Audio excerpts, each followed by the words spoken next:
Welcome to the Tone Lounge Podcast, the definitive music industry and gear podcast with Jonathan Gilmet and Frank Fleckenstein. Good morning. What's up, guys? Welcome to the Tone Lounge Podcast, episode number 24. Shit. We're slowly approaching the quarter century. The quarter century. The quarter century. Nice. With me today, as always, my good buddy, the Duke of Voxington, Jonathan Gilmet, coming in live from Belgium. How are you doing today? I'm sir? doing good. I am doing good. Yes. How about you? Yeah, pretty okay. Had a family visit over the weekend, which was nice. Recharging energies, and obviously for a son, it's entertaining to have visitors than just hanging out with us. You know, like same old people. So it was quite nice. No housekeeping today. We had planned to do the giveaway re-roulette today, but I didn't have time to prepare it. So full disclosure, we are going to do that definitely the next episode for sure. And then find a winner for the limited edition pink Wallow by Jupiter Effects. Fun thing for today's episode, you actually wrote me yesterday and sent me a link over to a video from Henning Pauly. Right at that moment when you sent it over, I was like, how funny. It's like an hour ago, I just saw that video. You know, I was watching it because for some reason it appeared in my feed. I have no idea why, but yeah, it appeared in my feed, and we started talking about it, and then you said that that Fluff had put out a video with the exact same sort of topic.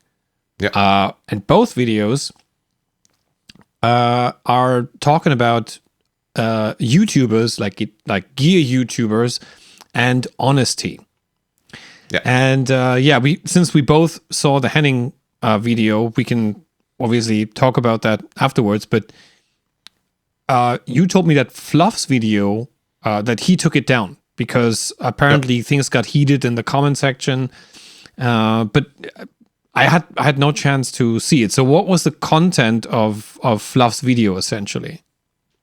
Okay, so his take on it was, he was talking about transparency to a certain degree, but he was also talking about the annoyance of mass releases on YouTube.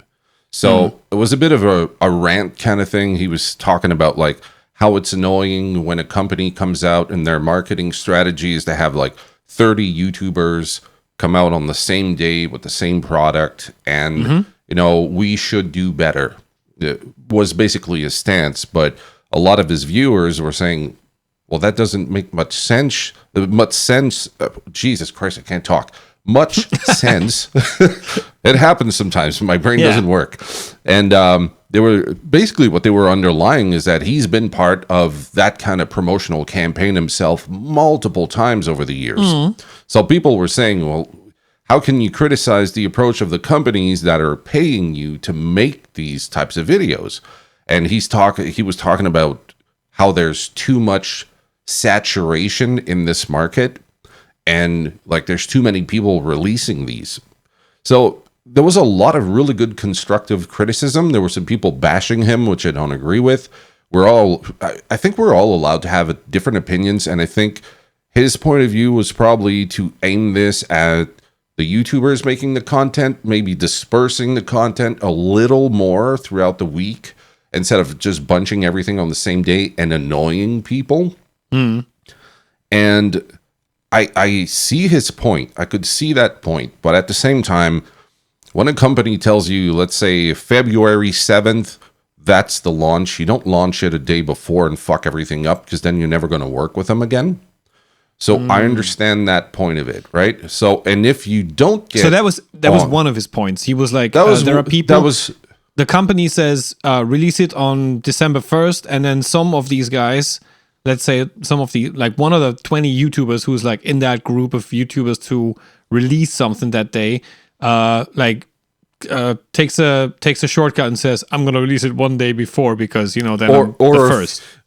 It was more like if they put it out, let's say, I don't know, Pete Thorne comes out with the video, right? He was sent the product, and a schmuck like me also gets the pedal, and I want to, make sure I can ride those waves from the algorithm.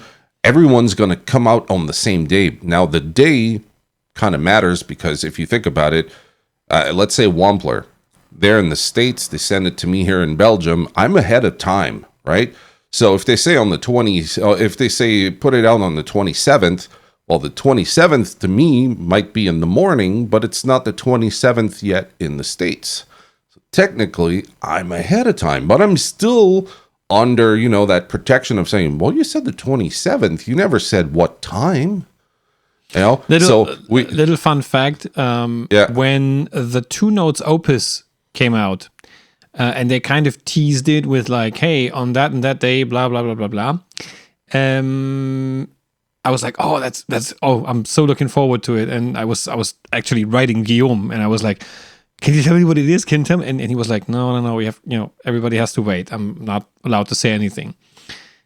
The night before, I was just browsing YouTube, and suddenly the Opus video from Pete Thorne jumped into mine. I was like, huh? But this was to be released like tomorrow. So what's going on? And I asked Guillaume, and Guillaume said, well, yeah, I don't know what happened. He claimed that he was in Japan, and that's why. And then I was like, okay, but that should be easy to find out. So I went to Pete Thorne's Instagram and was like, oh yeah, he actually was in Japan. So he actually kept promise with the date, but obviously he was like 10 hours, 20 hours ahead or something. Mistakes it makes sense. Do happen, but the essential that I got away from his video was that he was talking about trust. He was talking about like, how can a product be great if everyone's putting it out on the same day? Oh, look at how wonderful this product is. So there was some of that underlying tone in his video as well. But like I said, it was met with very harsh criticism from his audience. And, they were pointing out, dude, you can't be criticizing something that you're actually part of and that you're doing yourself unless you're making a testimony saying, therefore, from this day on, I'm never doing this again. I don't agree with it. I have some moral objection to it or whatever. But that wasn't really his stance. He was more like putting this off on the companies saying, guys, you have to find a better way of marketing because this is just annoying. Just getting a bunch of YouTubers just to put out a product on the same day. Everyone's like giving rave reviews to it. That was basically the core. And like I said, it was there for maybe 22 hours, and then he took it down because I wanted to send you the link. So I went back on his page, and I was like, maybe that could be a good topic, talking about transparency, talking about the business model of being a YouTuber, the relationship between the YouTuber and the companies. Like, are we forced into this contract when we get the pedal or the guitar or whatever to say good things about it? Maybe this can demystify for the audience. Are the YouTubers paid shills? Is that what they are? Are they just whores that just love to get pedals and they'll say anything nice just to get a fucking pedal? This is kind of like the opportunity that we have because you were a YouTuber that was active for quite a long time. I'm still active. We know people that are YouTubers. We know people in the industry. So I think it gives us probably different stances. I know you may have perhaps a different opinion than me, and it's great because then we can combine different ideas and different points of view on the ethics, if you will, of gear demos on YouTube. Yeah, I think I just want to dissect this for a second. So if we look at this marketing strategy of having let's say 20 YouTubers with a pre-recorded is a stupid term, but it's like, but it is, because you always have to record it first, then you can launch it. But everybody records ahead of the launch date of a product, and you have 20 people doing it. And I remember the first time I saw that, it was actually Rev Amps doing that, and I was super surprised because I was suddenly like overflown with content of the same pedal that they released that day, and I was like, okay, interesting. But also I was like, okay, that's very effective, because obviously the goal is you want so many people at the same time reaching out to their audiences. Sometimes there's a cross, obviously, because people might follow 2 or 3 or 4 of this group of YouTubers, especially when they're bigger, when they're guys like Fluff or Henning or Python or whoever it is. And then obviously, at least for the time of the launch and afterwards, everybody's just talking about this product, whether it's a pedal, whether it's an amp. And obviously it's a very effective way. Is it annoying? I don't know. I don't know if it's really annoying. It's a marketing strategy. It's a way for people to rub something in your face. Is you can't almost escape the marketing around it, because you go on your YouTube, you look at your usual stream, your usual feed, and everybody's coming up with the same thing. So it's kind of difficult to escape. But then again, I'm a fan of this old concept where it's like, you don't like something, switch to the next channel. You can always escape it. If everybody talks about that same thing for 1 or 2 days, and it's the only thing I want to see, I'm just not going to watch YouTube.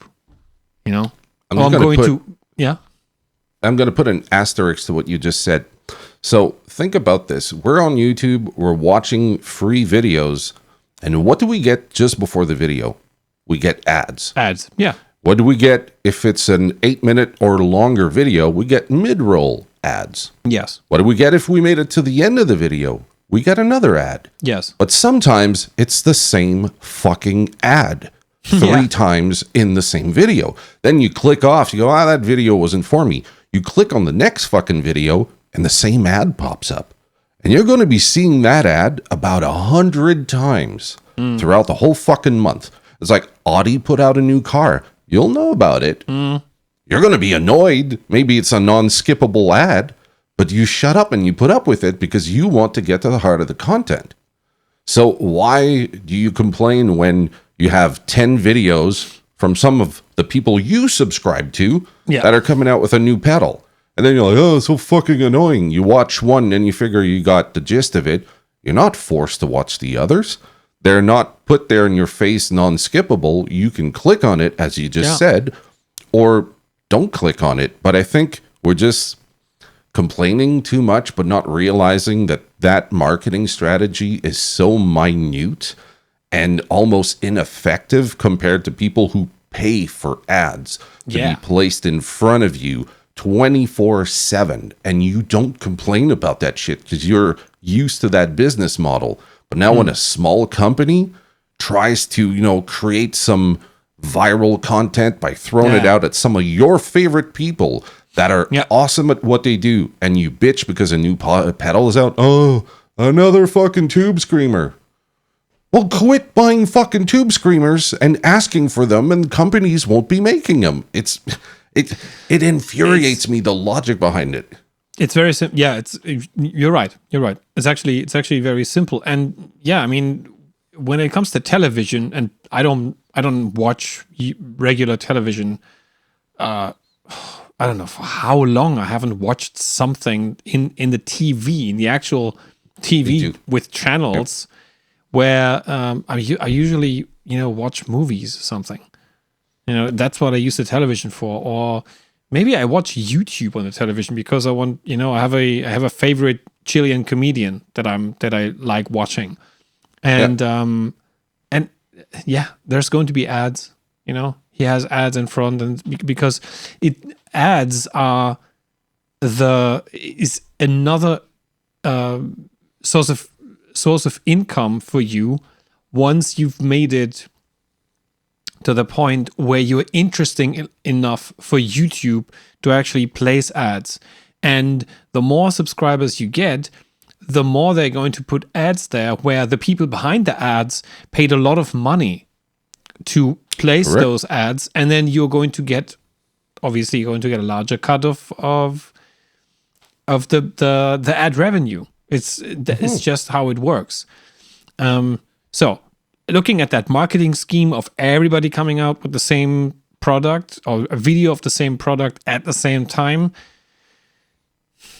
yeah, if you're bothered by that, then fine. It's interesting that Fluff said he's bothered by it, and that we should do better. I mean, did he propose anything that was better? I don't remember if he offered a solution. It was more like, it was a statement of, look, it's annoying. We should find a better solution to not annoy. But I think the shortcoming in that point of view is that it doesn't matter how the person feels. In marketing, you want to trigger an emotional response. Yeah. That is always the core, because you don't want to leave anyone indifferent. So there's some commercials that are funny. There's some commercials that are annoying. There's some commercials that are so fucking utterly stupid. You go, like, what the fuck? But you're still talking about it.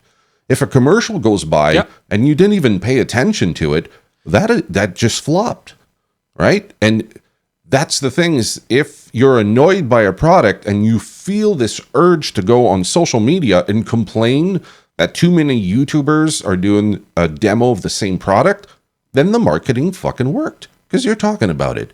If the product came out and no one talked about it, then the marketing flopped. And that's the essence of it, is that these companies are doing this because it works. It doesn't work on the same scale as Apple coming out with a new iPhone, because if you want to see some fucking marketing on a totally different level, go look at those companies. So smaller brands, they do what they can. And before, you just mentioned how ads are expensive. Before YouTube, companies could pay, I don't know, up to $30,000 for an ad placement in a magazine that didn't necessarily convert to sales. Now, when you send pedals, you had no way of measuring it. That's the thing. Yeah, exactly. And the same thing happens with a YouTuber. Let's say a company sends me a pedal, like FFX sends me a pedal. There's no way for you to be able to track whether the pedal you sent me and the demo I did converts to sales, unless someone tells you, hey, I just saw a video on the Tone Lounge and I want to buy this pedal. No, you go, okay, I sent this guy a $200 pedal and it just converted to a $200 sale. Yes. Okay, fair enough. But if you have an influx of people buying your pedals and it has nothing to do with the demo I just did, then you're going to be very curious as to, why did I just sell 5 Sur reels and not a single arc of tone? Why is that? You're going to be looking. Is it a video that converted to sales? Is it someone who posted a message on a Facebook group? You don't know, and companies oftentimes don't know that. So it's a gamble. They send the YouTuber a pedal, the word gets out, but we don't know if it converts to sale or not.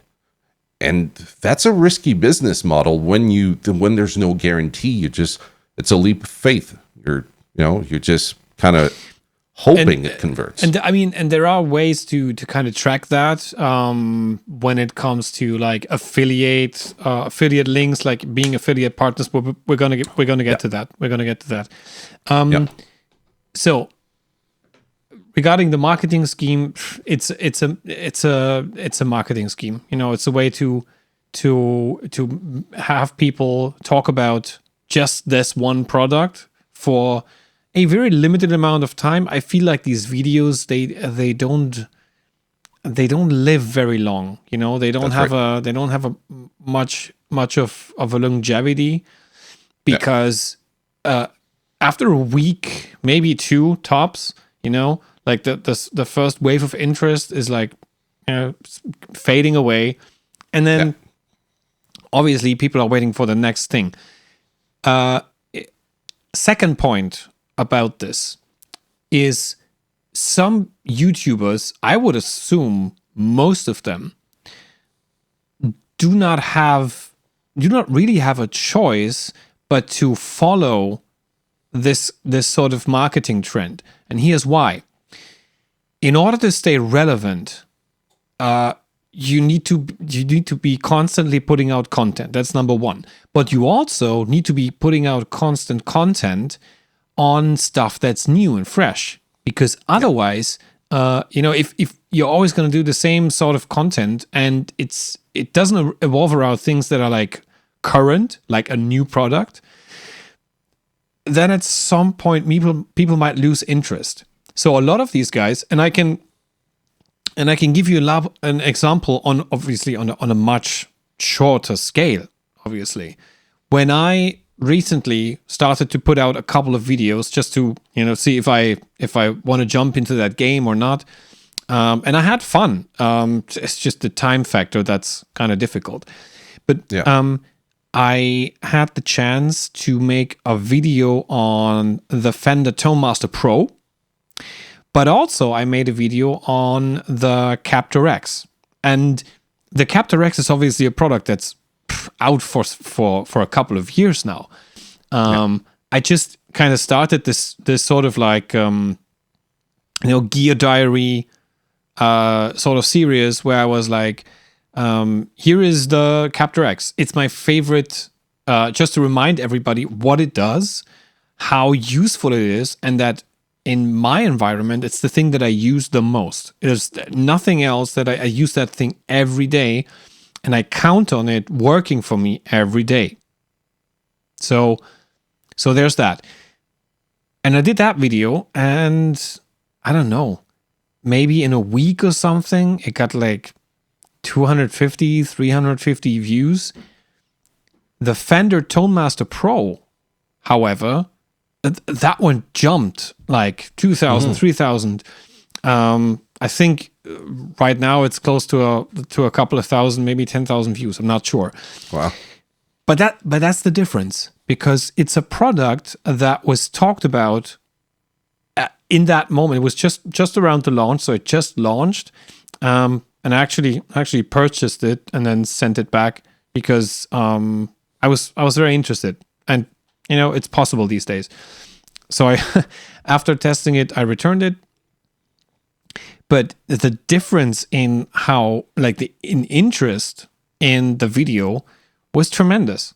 So obviously, a lot of YouTubers, if they want to stay relevant, it's a kind of a funny circle, because the companies, in order to stay relevant, need to launch new products all the time. Otherwise, they're not, people are not talking about them. And then they rely on YouTubers to do the same thing, being open to like, hey, we have a new pedal coming out in September. Would you be interested in doing a video and then release it on launch day? And we're like, yeah, 100%. Because then they stay relevant as well. So if you like this kind of marketing scheme or not, you're kind of dependent on it in order to stay relevant. That's, and I don't think that's, well, it's my opinion, but I also think there's a lot of truth to that. Having watched both of your videos, I can tell you why I think one worked more than the other. So where you took the Captor X and you talk about your love of the product, how good it is, it wasn't controversial. As opposed to the Tonemaster Pro, you bought it, you're disappointed, and you enumerated what they did well, but the underlying tone is Fender could have done better. They should have probably spent more time on it. You gave an opinion as a buyer, and controversy and negativity is going to trigger much bigger response and emotional feedback from the person viewing the video, because they're going to go, what the fuck is he talking about? I have this thing. I just bought it. Why is he putting it down? Right? And they feel personally attacked. So now they're engaging with you and they start to comment. Personally, I've done a few videos like that, and for the most part, when there's honesty, like you are being honest in both videos, you're giving your true experience and your opinion on the products. But if you can find flaws in the product and it's expensive, some people are going to be really triggered and some other people are not going to care because they're like, hey, you're saving me money.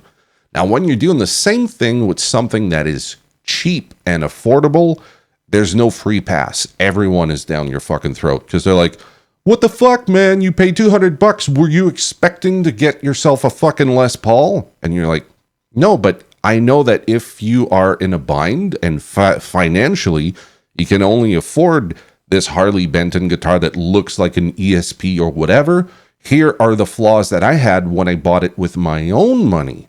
Now, if I hadn't bought it with my money and Thomann had sent me the guitar for free and all I had to do was tell you positive things, you would have called me a paid shill. So you have to be careful in this kind of business model, because if you're brutally honest about something that is cheap, people are not happy. And if you're brutally honest with something that is very expensive, now they appreciate your honesty. Like, what the fuck, dude? It's the same thing. You're either being honest or you're not sharing your opinion. And that's where it's hard to navigate as a YouTuber or anyone that does reviews for that matter, or demos, because people are expecting you to tell them the truth. Is this a good product or not? And that's where it becomes hard, because you have to figure out, is it your responsibility to tell people every negative thing about a product? If you can't find one and you say, I can't find flaws to this, then people say, well, you're biased. And then if you only find flaws to it, people say you're biased. So finding the right way to be honest with an audience becomes hard when the gear is sent to you in exchange for a video, because now people are conditioned to think your opinion is bought. They told you what to say. From your experience, have you ever sent out like a script to someone to do demos and say, you're not allowed to say these things? No. No. I don't know anyone in the industry that does that either. No. And it would be very counterproductive to do that, because no one wants to be forced to say something they don't think or they don't like. They're not convinced of. Obviously, nobody wants that. But looking into this getting paid thing, I think the best answer that the both of us we received was when we talked to Andy Ferris, who said like, well, you're not paying for my opinion, you're paying for my time. You know, I'm investing time to record in high quality audio and video and look at that product, and I'm going to give you my honest opinion on the product. Yeah. And essentially, that's the same thing that Henning was saying in his video. So just to like resume it, he was like picking up on the topic that I don't know if Fluff's video was first. Might be that it was first. I think it came out 2 days before, but I don't think it was a response to that. I don't know. I'm not privy to this information, but he picked up on the topic. He was like, okay, Fluff is coming out with something like that, and he just he just thought it might be a good thing to talk about as well. Yeah. And in Henning's video, there are two things. So essentially, he's saying the same thing. You know, I'm always going to be honest with you guys. I'm doing this for you. I'm not doing this for the companies. I have a lot of companies who are not working with me anymore because I'm honest, and they have to pay me. And so on and so forth. The issue, or maybe not the issue, but the question I have is, well, let's say you're always honest. And I mean, some YouTubers are getting paid a shit ton of money to do the videos because they have have a long reach, you know? Same thing as that Andy said. It's like, you're not paying for my opinion, you're paying for my time and for my reach. You want to reach people, and that's what you're paying for. And I have worked hard to get to the point where I have like 100,000 subscribers, and you're paying exactly for that, for the time I invest and for the people I reach. Yep.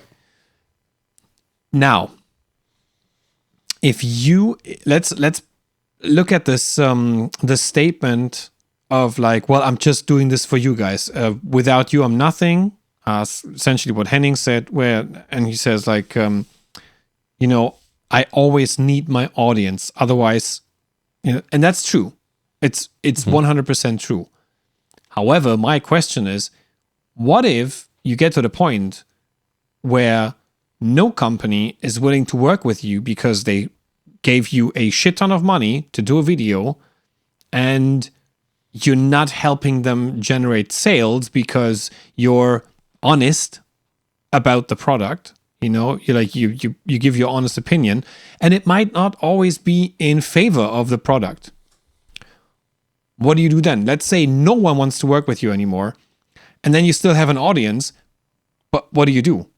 Are you going to change your business model to then something that he says he cannot do, like buy the stuff and review it and send it back and whatnot? That's not viable. It's absolutely not viable. Not because you couldn't do it. You could actually up to some point, but then again, if you buy the stuff from the store and you always send it back, at some point they're not going to send you stuff anymore. So there's a limit to this. And you can't keep the stuff, because then at some point, you know, you don't have a proper business model. So what happens when no one wants to work with you anymore? But and then yes, you still have your audience. But what are you going to do? What are you going to review?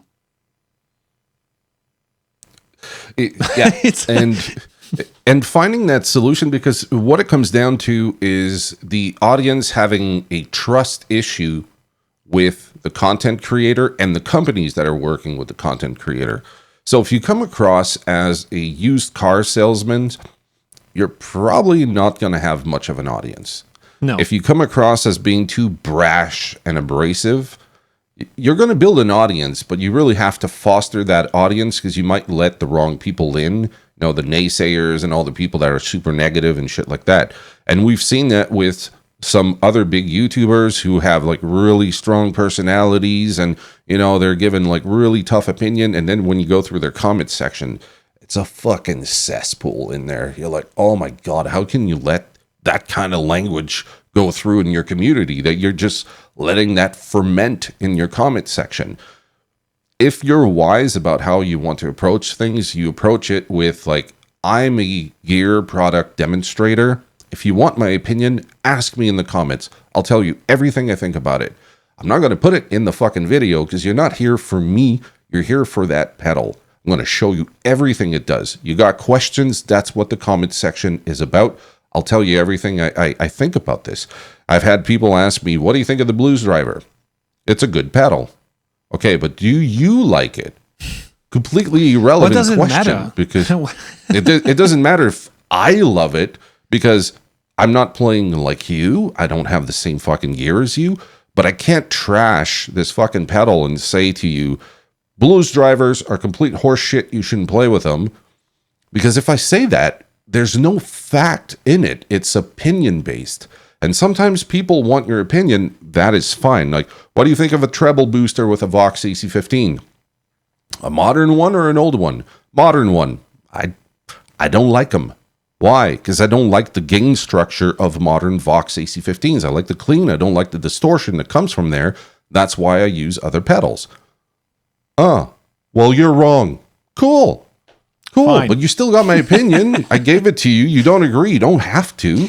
You're not bound to, or you're not locked into everything I say. You're allowed to think. You're allowed to be a critical thinker. Yes, but that's interesting that you say that, because there was another point that Henning made in his video where he said like, there are YouTubers who just don't speak, you know, and they just play the pedal, and they have like, you know, captions that say, gain on 1, middle pickup, gain on 2, blah, and so on and so forth. And Henning was, I'm not sure what he exactly said, but he was kind of disregarding them as like, well, that can't be the solution. Like, not. He was saying it was bullshit. And essentially fair enough. Because he likes his format very much. Because what he is doing is, to me, was always a mix between a gear review and a daily soap. Because he has the animals running around, and he's making funny comments and all that stuff. It was like, to me, it's like infotainment. What he's doing is infotainment. However, there are guys out there who've been doing this for years. Mike Hermans, he's only doing that. He's only doing that. Worked for him. Worked for him.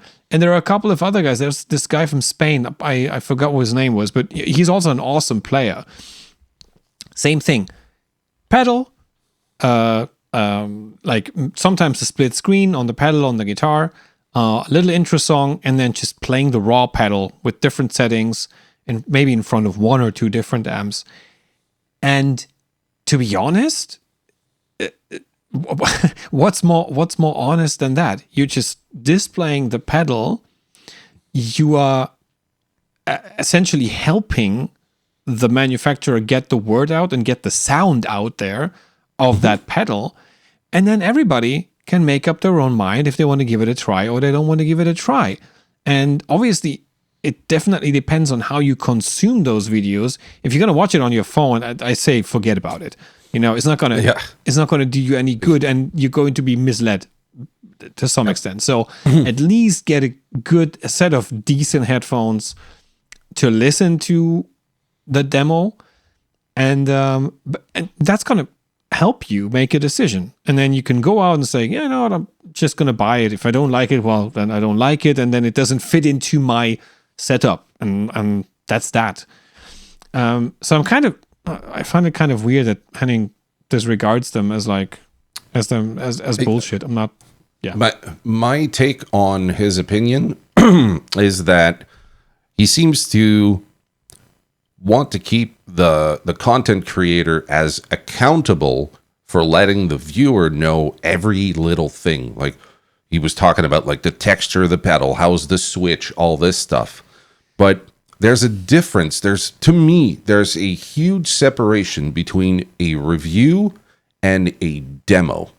So if you go into a shopping center, and let's say you walk into a grocery store, this is the best example I can come up with, and there's someone there at a little stand, and they make these little tiny pizzas, and you can take a bite and eat it, right? Yeah.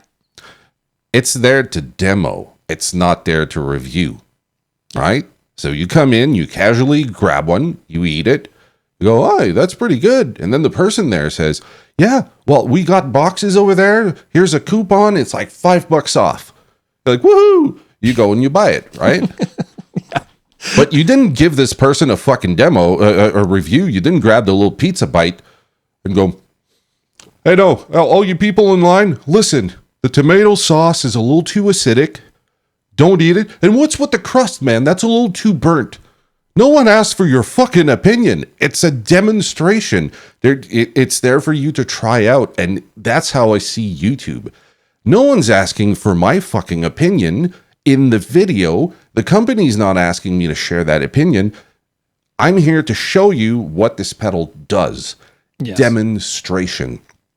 A review to me is a completely other thing. That's where I keep reviews for shit that I buy.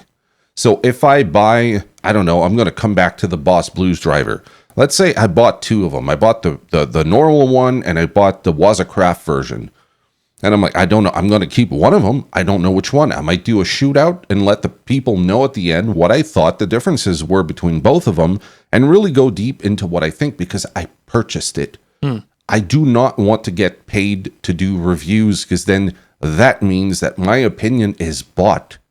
And if Henning, his business model is to review the product, give his opinion, and the company has no say in it, that is very different for the company, because the company's saying, well, dude, I sent it over for a demo and you just talk shit about my stuff.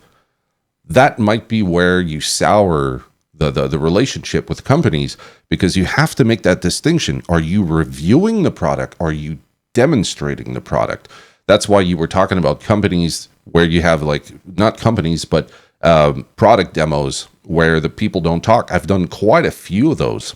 Yeah. And people appreciate it. What's their name? Guitar Bonito. That's what they do. Yeah. You go on their YouTube.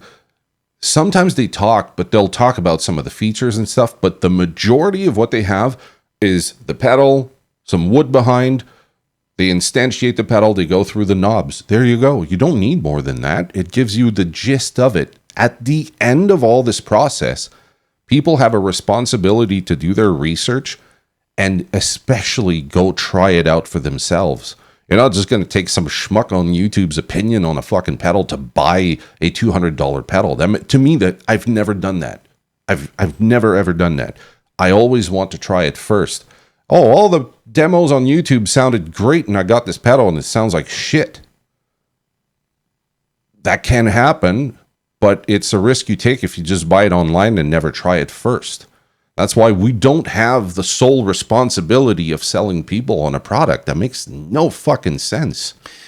And also this, what you just said about Henning kind of demanding the content creator to be, like, accountable for his content.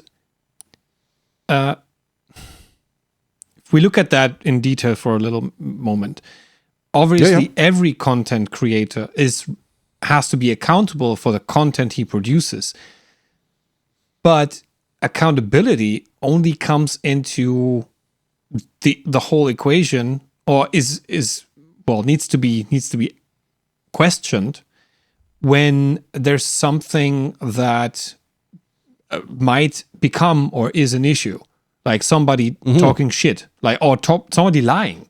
You know, if there's a product where in the aftermath of a video, 99% of the people say, oh, this sounds shit, and I'm the guy with the video that for some magical reason makes it sound awesome and tells it's an amazing pedal, then obviously something is off.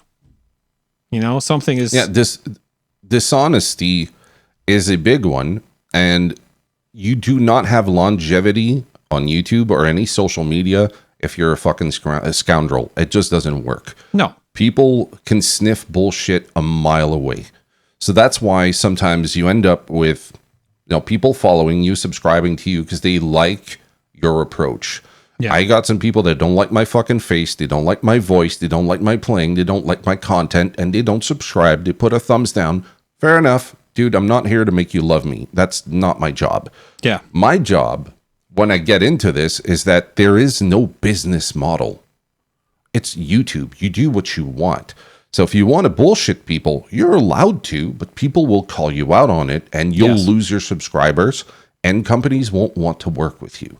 So transparency is good, but when you're like sacrificing yourself at the altar of YouTube, saying, I'm doing this for you, it's all for you, like bleeding heart bullshit, I don't like that approach, because yes, you do want to be honest with people. You do want to have transparency, and YouTube forces you to be transparent, because if I receive a pedal in exchange for a video, I have to put promotional product provided.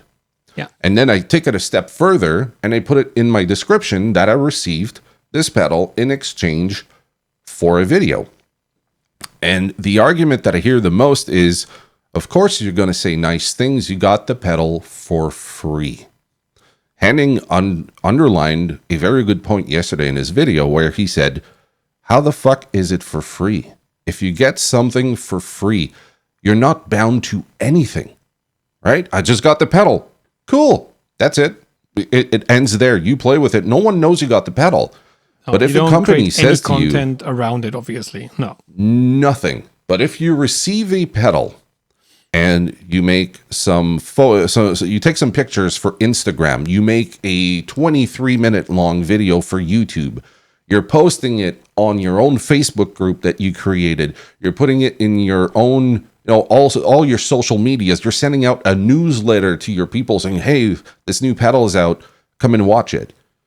That is not for free. Your payment was the pedal. And as he stated, which I completely agree with, I cannot buy groceries with guitar pedals. So if you get the pedal, they're sitting behind me. If I want to sell them, I can. I mean, I've done the video in exchange. Yeah, you've done the work for the pedal, right? So I've done the work. Yeah.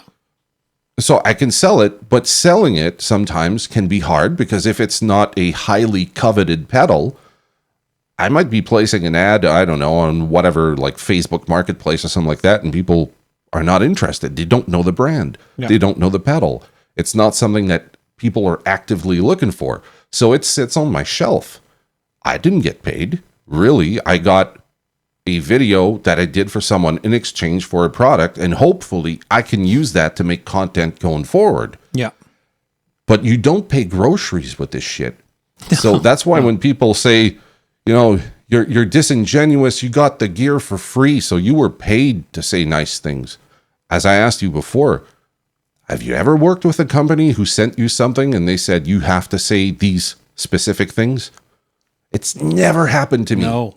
And that's obviously there is a difference between working with a company that you already have a relationship with. You know their products. You know they're not gonna release bullshit like shitty sounding products. So in a way, you are selective enough about the products you're going to review in order to make sure that in 99% of the cases you're going to say nice things, and then you're going to add some points of critique where you think like this could have been better, or I don't like the color, but that's a question of taste, and so on and so forth. There are different things that you can kind of critique in order to bring in your personal note.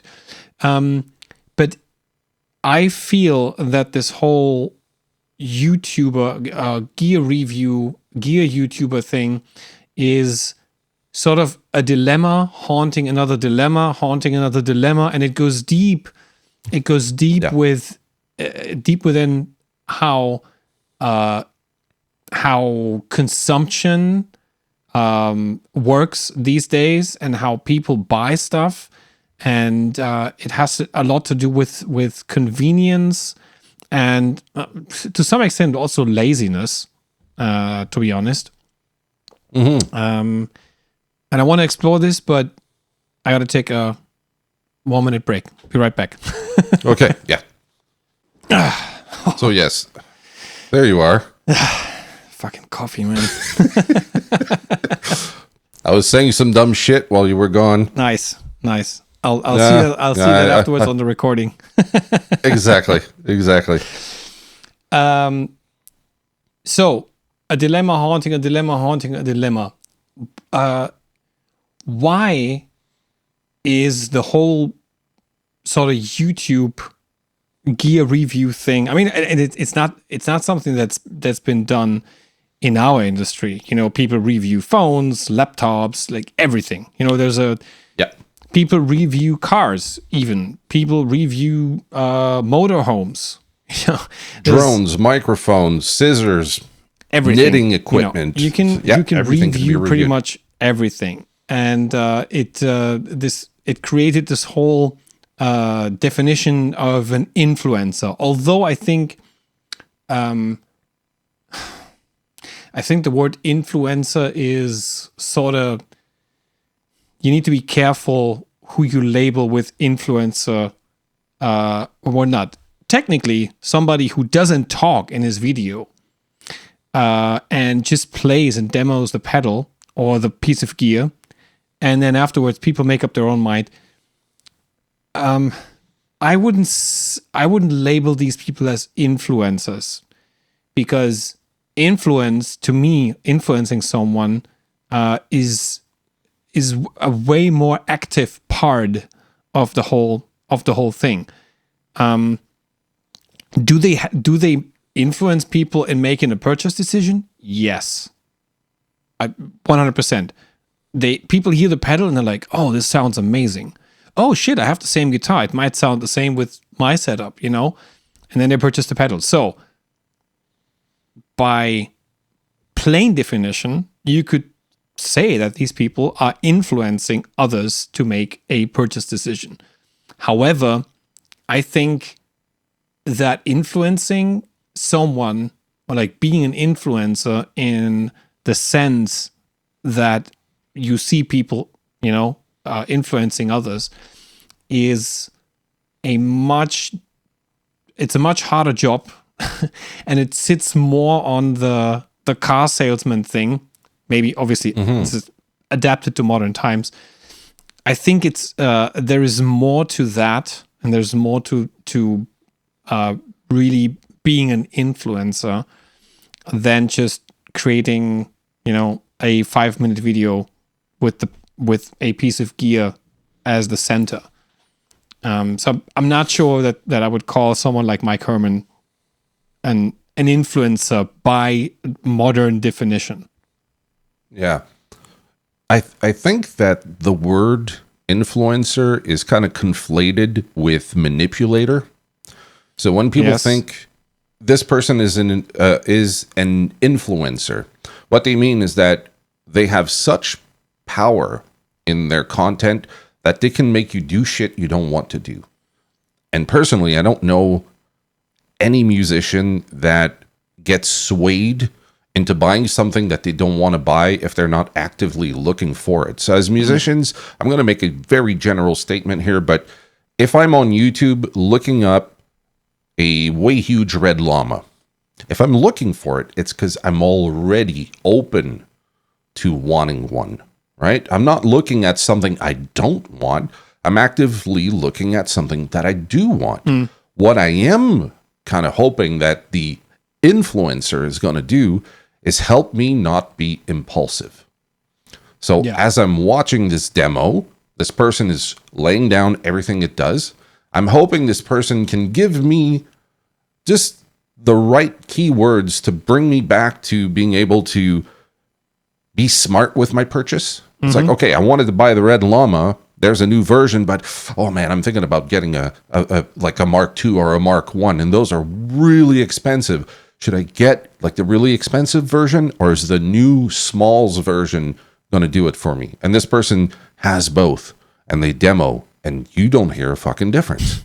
Yeah. Maybe you go with the one that's less expensive and more readily available.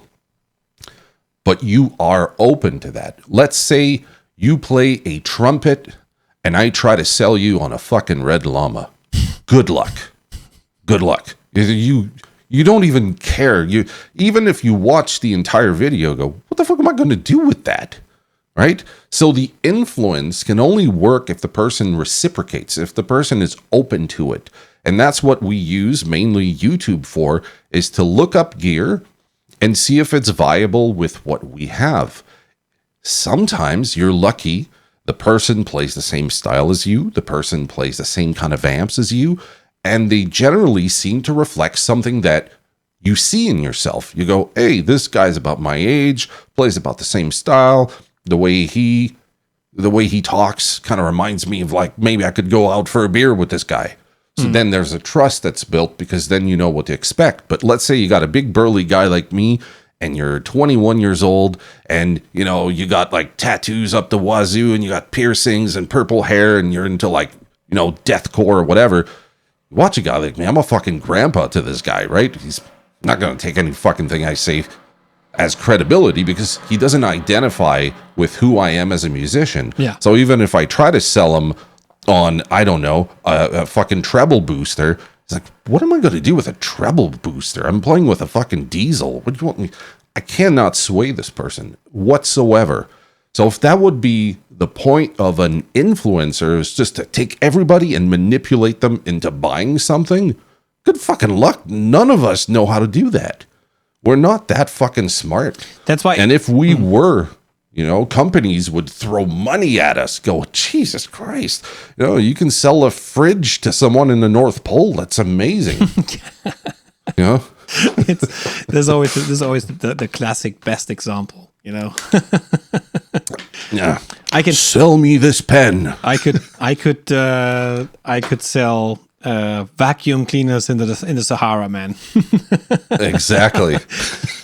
No, it's but I think, and that's why at some point in our industry, people stopped, because there was a short time where people called gear YouTubers influencers, and they stopped doing that because there's some sort of difference.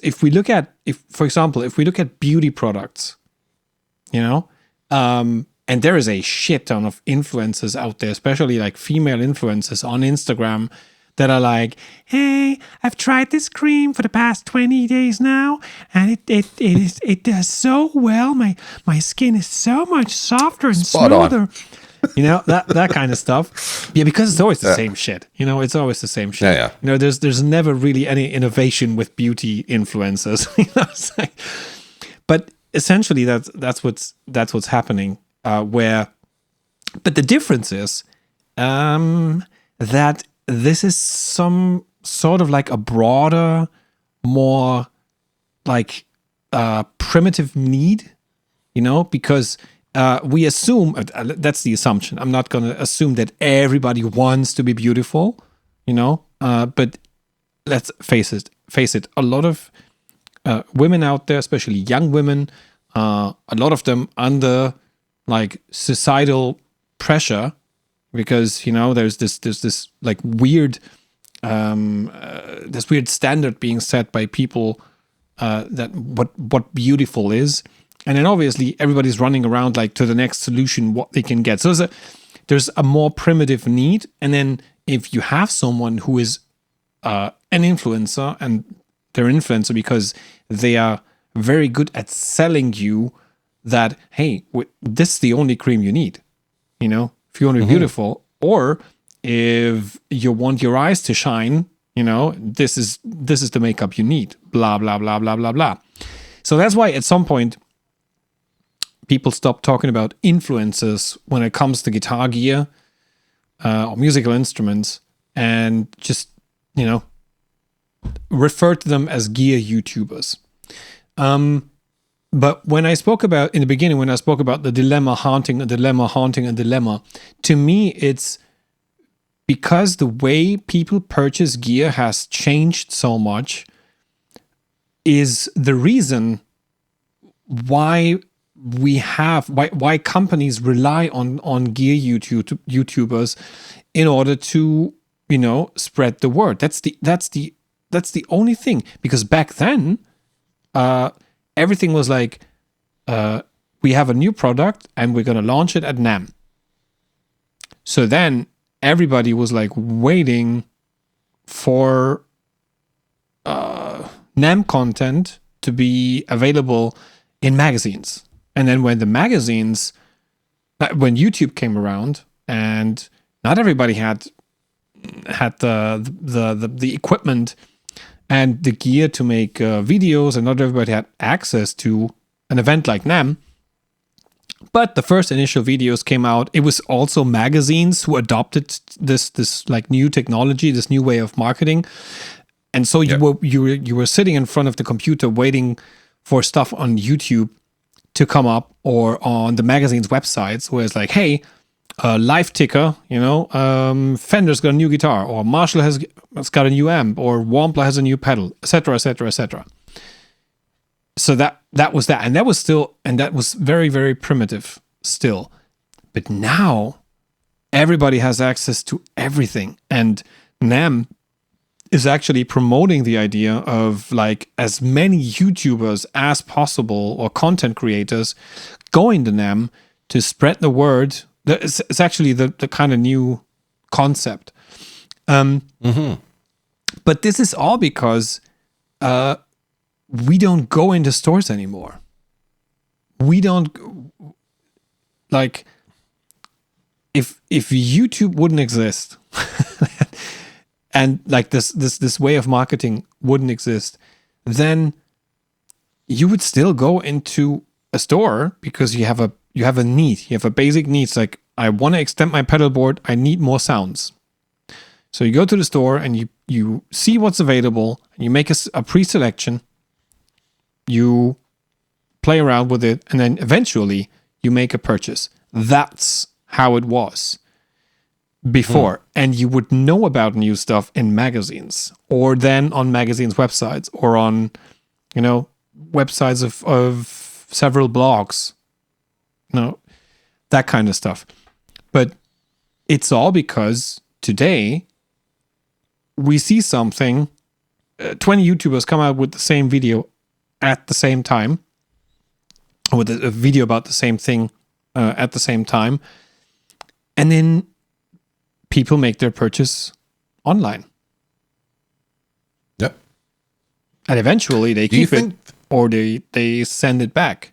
But yeah, on the long run, like if I look at the stuff that's being like directed back into the used market, doesn't last very long with these people. No. Do you think that the mistrust on the part of the viewer comes from the experience of walking into a music store where someone is paid like regular salary versus paid by the sales, like commission? Because if you go into a store where someone is paid with commission, you'll often find that if you don't have like the look of their typical client with money, they completely ignore you, right? So if you come in, but you got the look, and you're looking at a few guitars on the wall, you say, how's that guitar? It's fucking amazing. Really? Okay. How about this guitar? That's a great guitar. How about this one? Oh, that's my favorite. Oh, they're all good.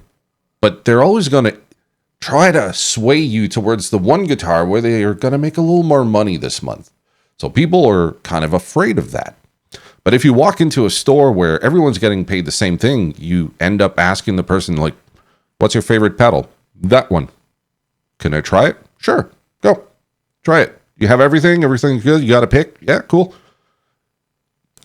People want that. They want you're not bound to making money paid the same thing. You're more honest because you're not swaying in favor of what's going to give you more money in your pocket. Do you think that might be the fear, the fear that someone who's on YouTube is getting paid all this big YouTube money just to promote a product, as opposed to the guy who bought the pedal himself, is filming himself with his iPhone, is way more transparent about his opinion? Do you think that could be the fact?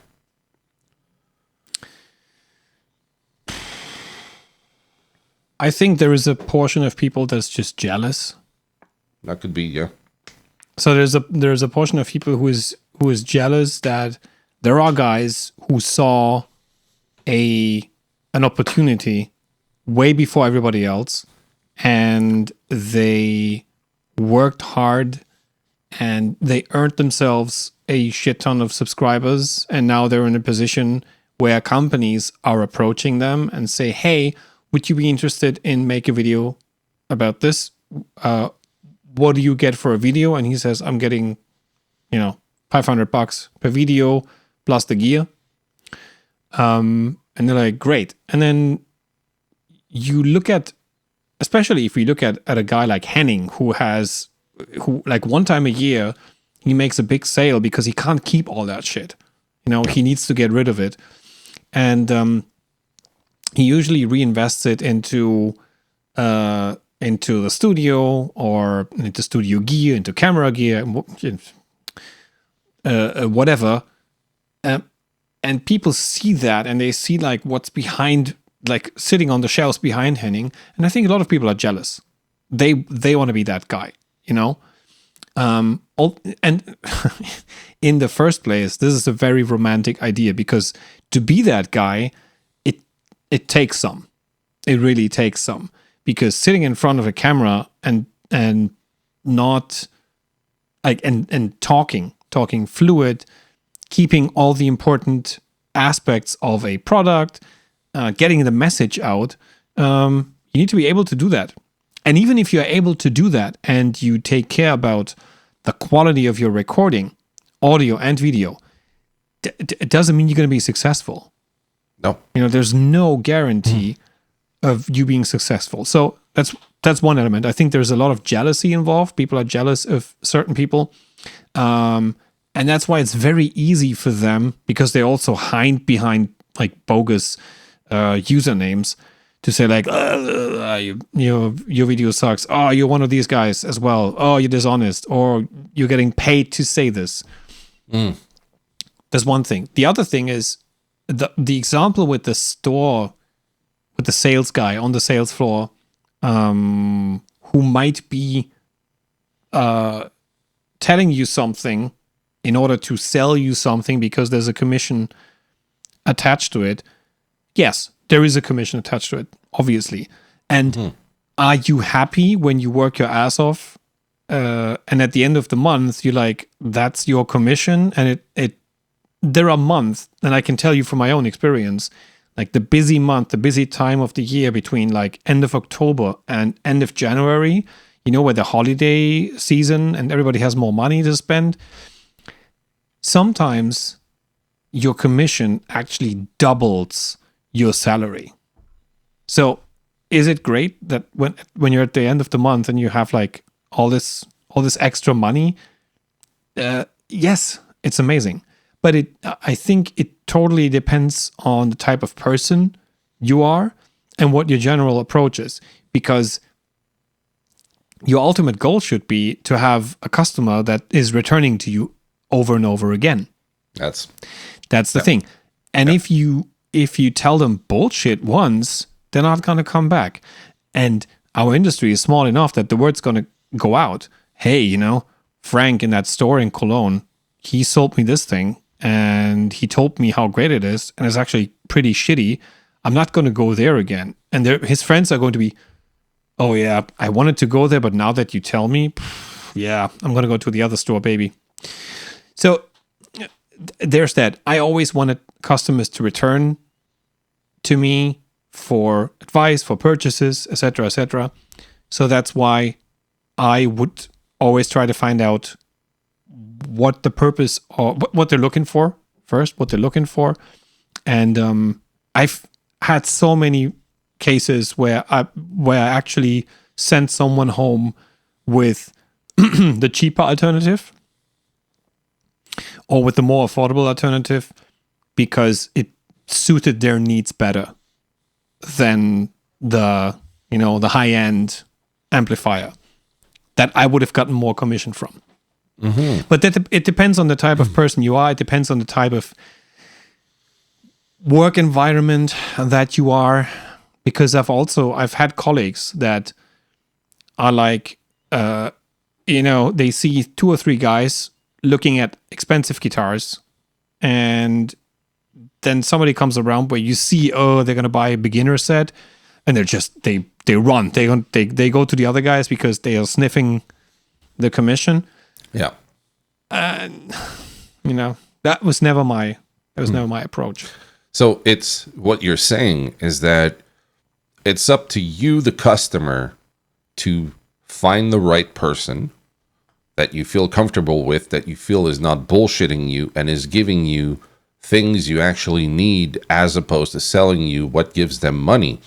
And I think, if I'm not mistaken, that most of the gear YouTube channels on YouTube, that's what they're aiming for. They don't want to bullshit you. I can't speak for everybody, of course, because I don't know that many people that do this. But the ones I know, they got no vested interest in fucking you over for $200 guitar pedal. It makes no sense to do that because your face is out in public now. You got whatever amount of people that are watching you on a regular basis. And if you're bullshitting them, they're just going to bail on you. They're going to be like, that guy's a piece of shit, man. He's trying to sell me on something. He's unreliable. He's supposed to be doing a demo of this one pedal, but he used another pedal to pretend that it was this one, so he made it sound good. He's like manipulating the audio so it sounds better. and then people just lose trust in you, right? Yeah, that's just being dishonest, obviously. Yeah, you're being deceitful with your audience, and if you do that, you'll have no fucking audience. So you were talking about some of the bigger channels, the Pete Thorns, Paul, Henning Pauly, and all these guys. They get there because the people that want to watch their content believe that these people they're not scoundrels. They're not trying to fuck them over. There's an honesty to it. And look at Pete Thorne, he does a demo, he writes a song, and then he shows you the features, and he'll say, yeah, that's a good pedal, but he's not going to go super in depth with it. No one calls him out on this. He's been doing this for 14 years? And he's never gone into full details about how he feels about something. The only times I've ever seen him do that is if he's going down the rabbit hole with maybe a certain pickup or a certain amplifier, but it's not a sponsored video. So then he talks about how do you get this kind of tone, where you would use it, that kind of thing. So Pete Thorne has his credibility for a great reason. The guy is super honest in that he's not bullshitting anyone. He's not going to demo a $150 amp but really be using one of his Marshall Plexis in the back, pretending it's this little amplifier. He's not doing that. And I don't see anyone else doing that. I've never done that myself, and I would never fucking do that. That would be so stupid.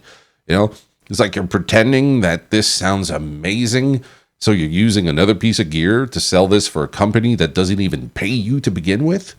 What the fuck, man? No one would do that. That's just stupid. So yeah, the trust issue that I think Henning Pauly was bringing there is that some people will call you out on shit sometimes, and if you take it personally and you really have nothing to blame yourself for, why would you spend any energy and any amount of time trying to make it up to this person accusing you of doing something you never did in the first place? And why is it that gear demos get way more fucking backlash than, let's say, a YouTube channel that does guitar lessons? Hey, look, I'm doing a 15-minute long guitar demo where I'm showing you how to play this. And oh, by the way, I have a guitar course that is 10% off right now if you use promo code blah, blah, blah. No one says, fuck you, dude. You're showing me this fucking lick from Led Zeppelin, but then you want me to buy your stupid course? You're not forced to. This person's giving you a free guitar lesson, and they're letting you know that they actually can help you even further than this little snippet into how they can help you with your guitar playing. No one calls them out, but essentially the video on YouTube is basically a big promo video for the course, and that's perfectly fine. I have no issues with that whatsoever. But why don't they get the same backlash? I think, well, first of all, one thing that we always seem to forget when it comes to all these demos and reviews is that they're subjective. Mm-hmm. They're always subjective. I think people always expect to get some sort of objective view. Yeah, it's like the most unlogic combination of words here, but like an objective opinion. Again, doesn't make sense. But it's like how are you going to be objective about something that is so emotionally driven? It's impossible, you know. Yep. And this whole thing is very dependent on emotion, because it's like you connect the pedal, you connect it to your amp, you connect your guitar, you play around, and then you eventually find something that you keep continue to play because it's like, oh, you know, and it makes something with you, it touches something.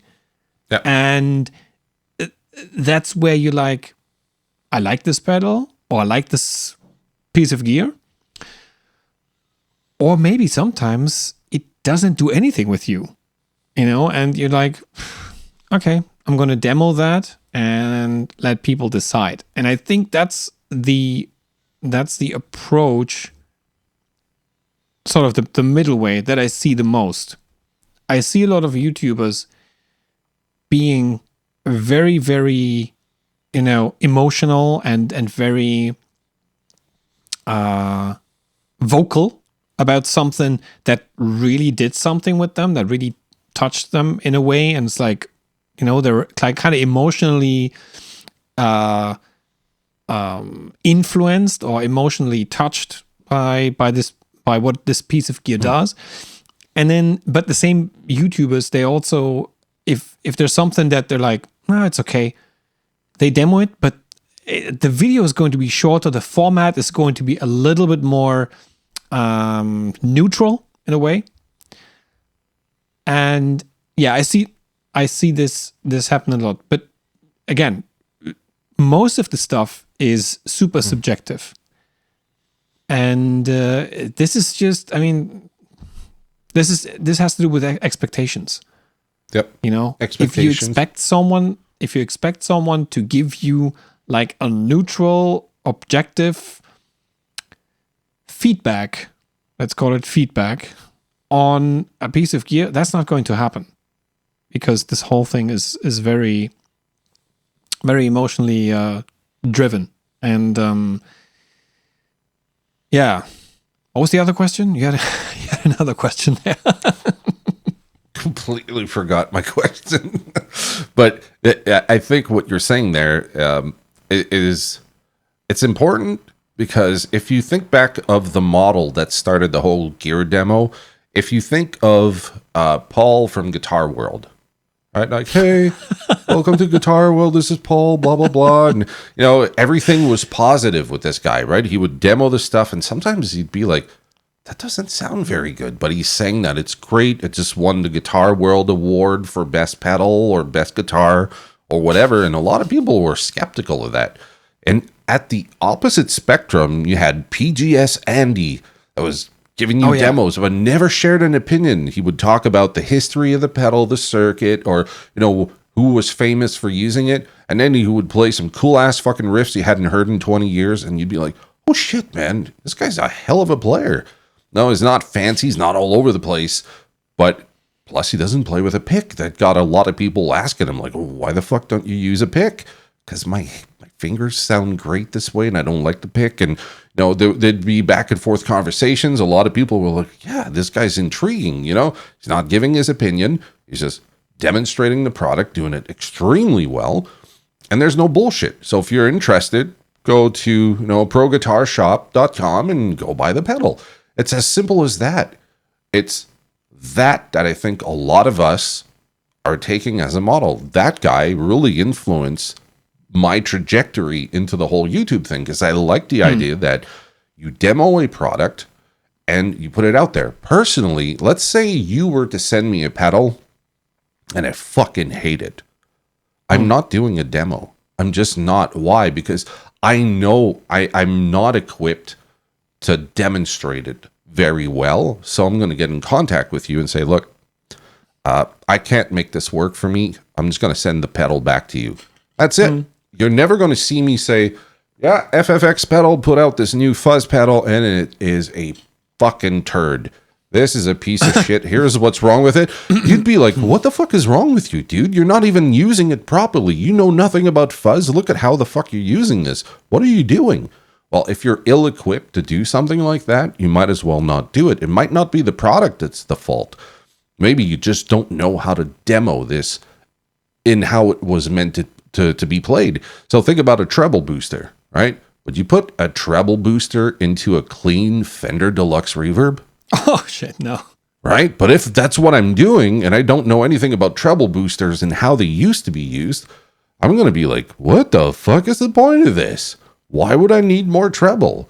This is a piece of shit. I don't like this pedal. This guy doesn't know what the fuck he's doing.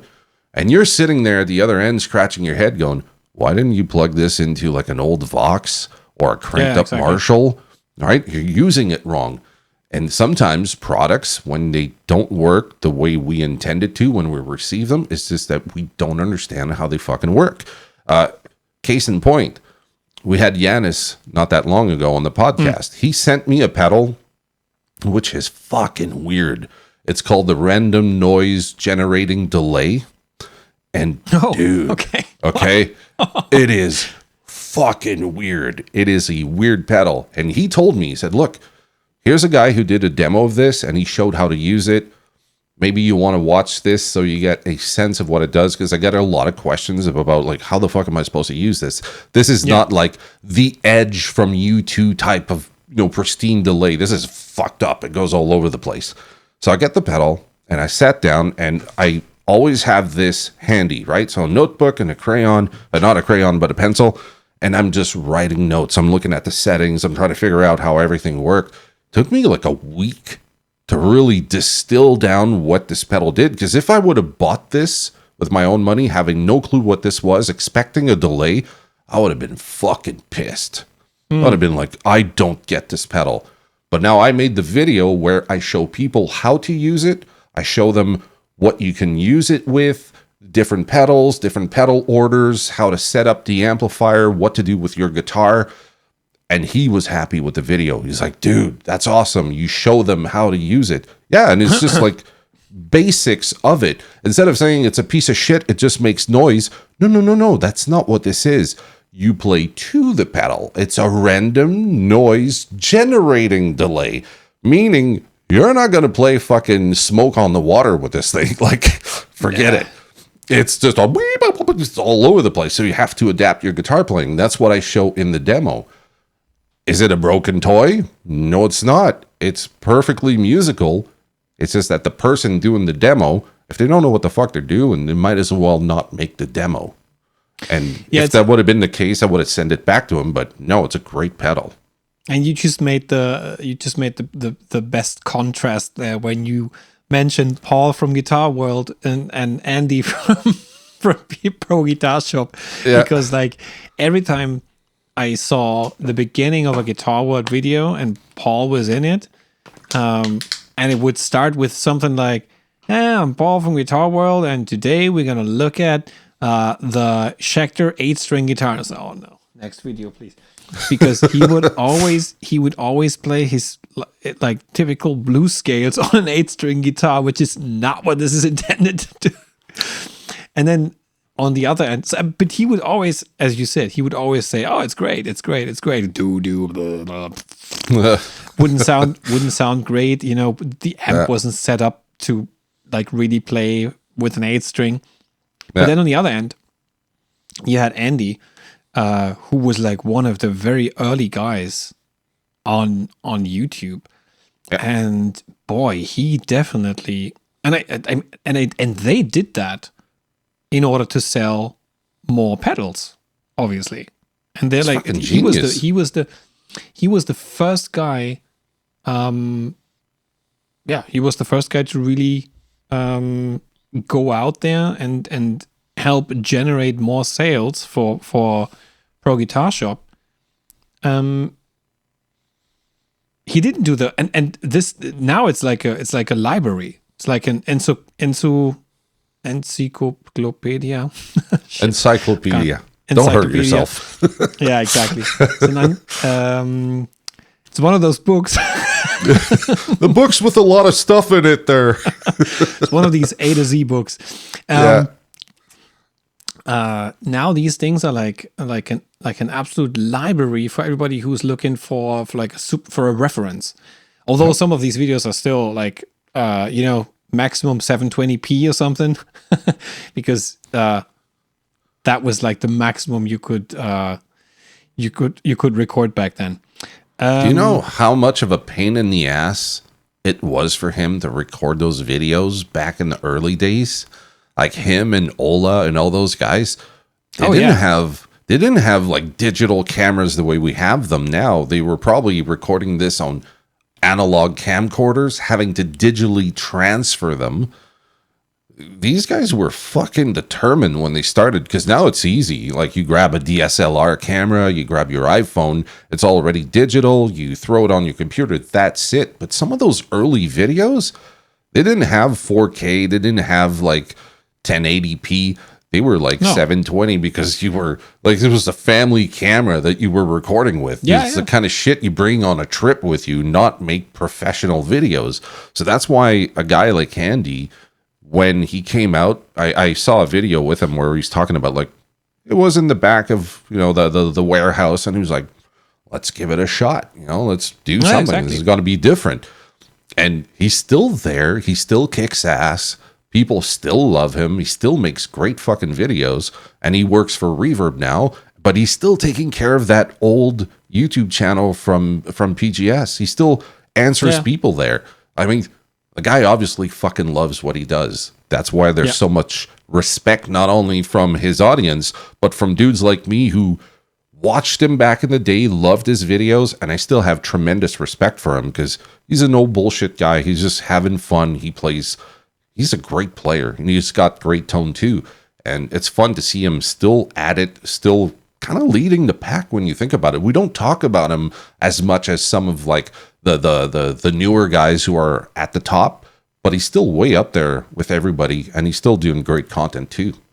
100%. So get like kind of dissecting a little bit this whole dilemma into the dilemma thing. So Yeah. in the first place, the way how people purchase gear these days has changed. We're not going into stores anymore. We sit at home, we scratch our asses, and then we're like, oh, great, new pedal. Oh, yeah. I let someone else do it. Yeah. Give him my YouTube money. You scratch it. And yeah, we're sitting in front of a screen, and then somebody comes around with a new thing, or like 20 people come around with a new thing from company XYZ. And they're like, oh, great, I'm going to buy this at Thomann or, whatever. So that's the first thing. We're not going into stores anymore. We do not go into the store we're familiar with, where they actually might have the same amp that we're using, and we just have to bring our guitar, and they have the new pedal. So it's all happening online now, and that's obviously it's a mix between some sort of like laziness and convenience. You don't want to go out. Shit, you might run into people that and then you have to talk to them. Damn, terrible. So there's that. That obviously then runs into the dilemma of, well, how are we getting people to actually take a chance on making a purchase?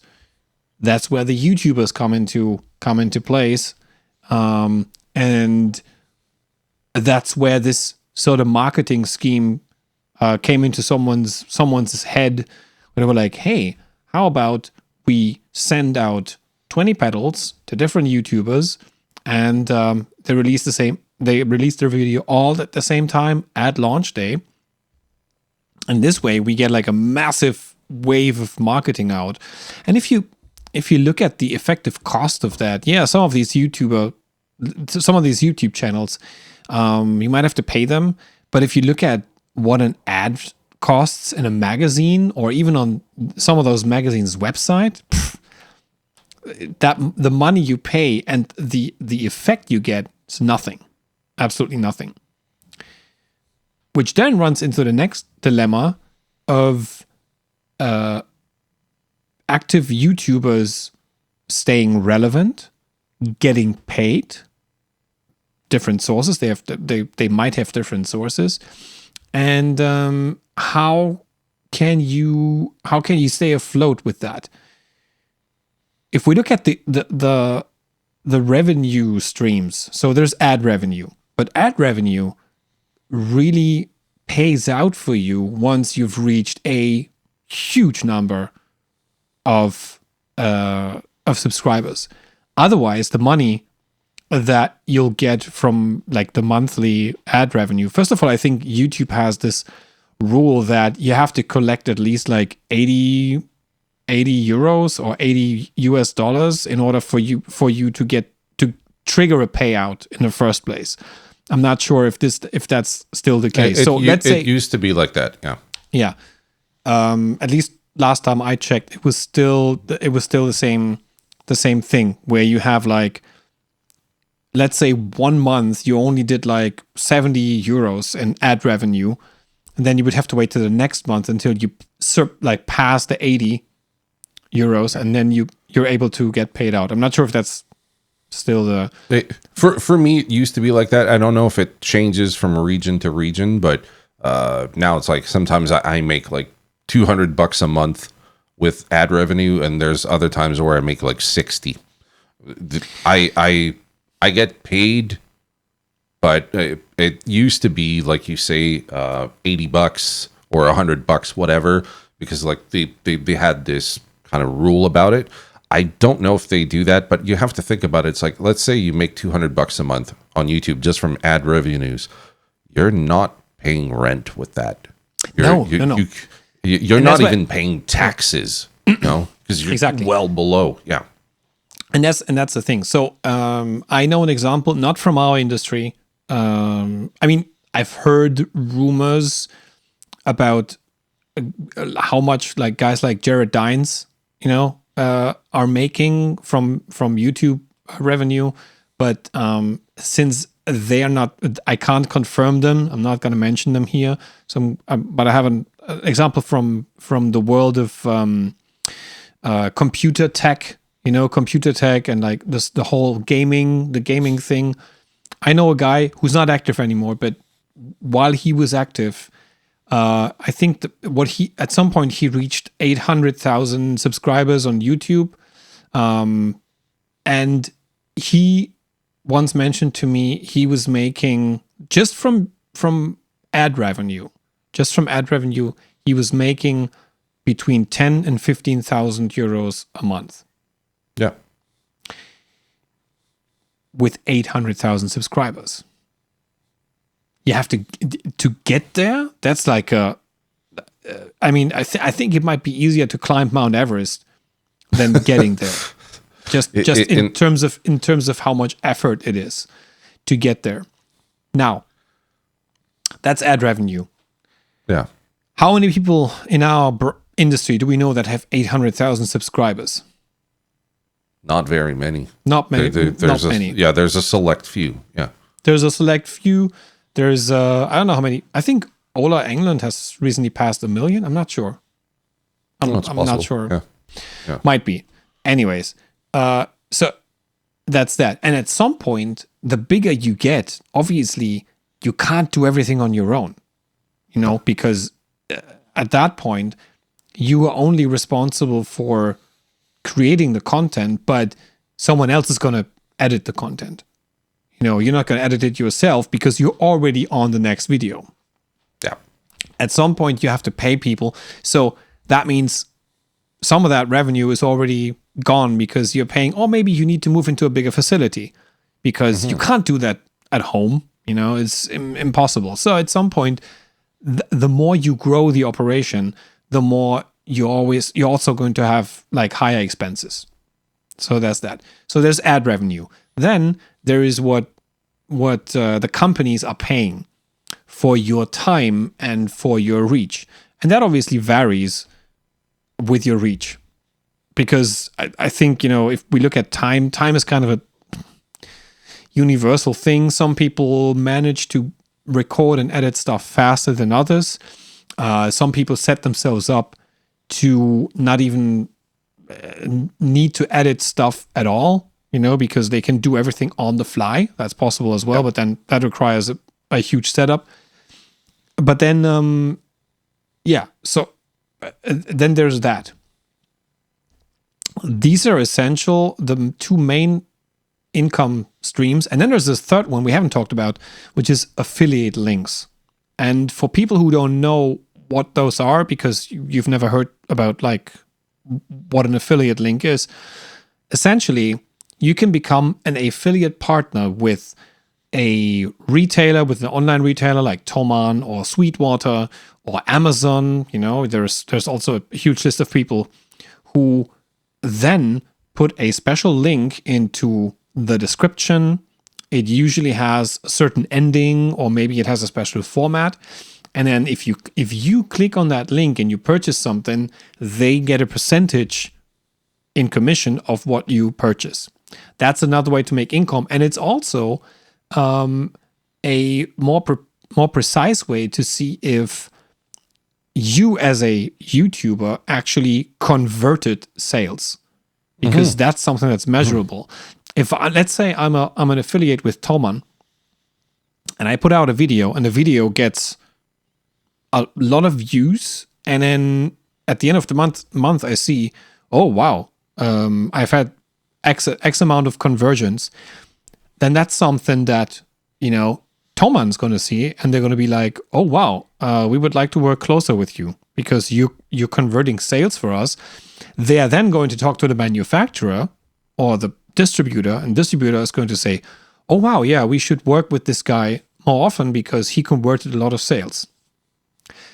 Which brings us to the last dilemma and the core of what we're talking about for the last 1.5 hours is like, how can you be as honest as possible, but still convert as much and trigger as much sales as possible? That seems to be the essential question, because people are going to smell bullshit from a mile away. But that it doesn't necessarily have an effect on your subscribers, because the people who smell stuff from a mile away might not even be subscribed. So I think it's kind of an unknown variable in this case. But the essential question is, especially as someone who's just starting, let's say you're just starting, you pass the 500 subscriber mark, which then makes you even eligible to have like ad revenue. You need 500 subscribers for that. And you need a certain amount of hours being watched, the videos being watched. Yeah. So let's say you pass that. And then, you want to, first of all, if you want to make this a business in the beginning, you're going to have to get your hands on that gear yourself. No one's going to approach you about doing videos. Mm-hmm. And then you pass a certain point of subscribers. And what do you do then? In order for the companies, reaching out to you over and over again, you somehow need to convert sales. Yeah.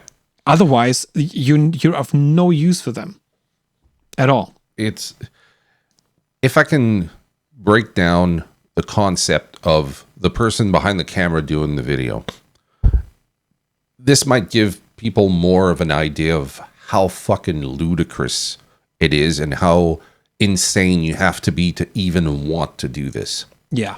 First off, you learn your instrument. Yes. You have to be somewhat good at it. Then you have to purchase the instrument. You need years of experience. And then you decide, I'm starting a YouTube channel, but here are some new things you've never done before. You don't know shit about lighting. You don't know anything about cameras. You might not know anything about audio. So that means you have to buy a camera, you have to buy some lighting, and you have to buy, the microphone and the audio interface. And then you have to learn to record. And then you have to learn how to edit. But then you have to be good in front of the fucking camera when you're talking.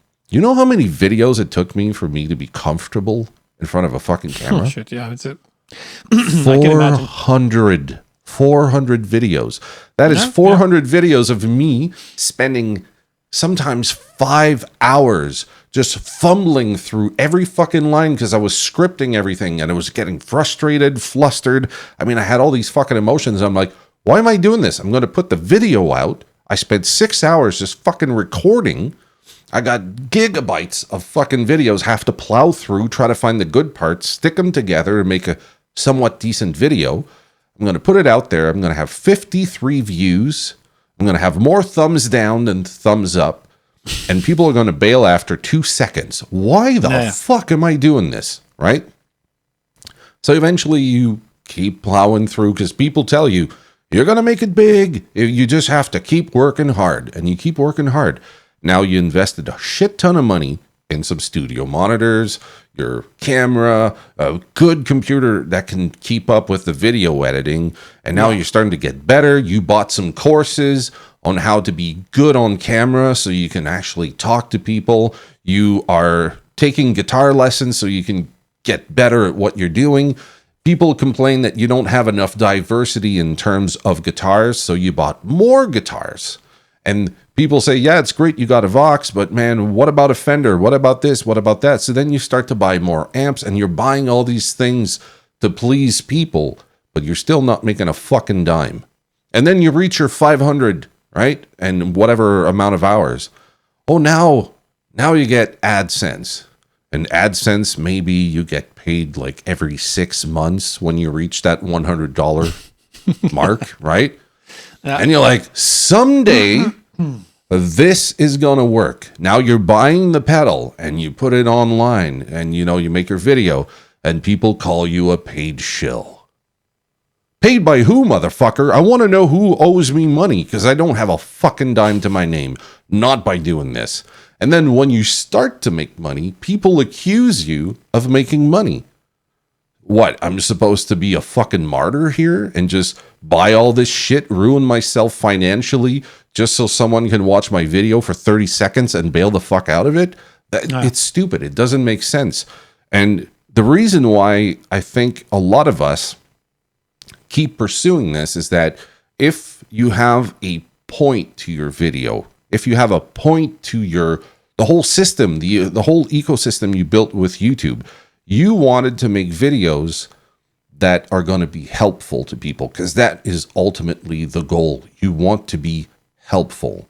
People accuse you of not being helpful and accuse you of being paid by companies and, voicing their opinion as opposed to yours. And the truth is, if ever there's a company who does that, usually the musicians call them out as, hey, they were going to pay me $200 and they gave me this fucking script and they're telling me to be positive about this review. This is fucking stupid. I'm not doing that. We've seen Andy, right? He's done it with his channel. He was like, yeah, I've seen a lot of people, this new guitar came out and no one was given favorable reviews to that guitar because it just wasn't good. It wasn't a good product. And the company was pissed off and they were asking people to, take the video down. And they're like, I'm not taking it down. You sent me the product. I'm doing a fucking demo and that's it.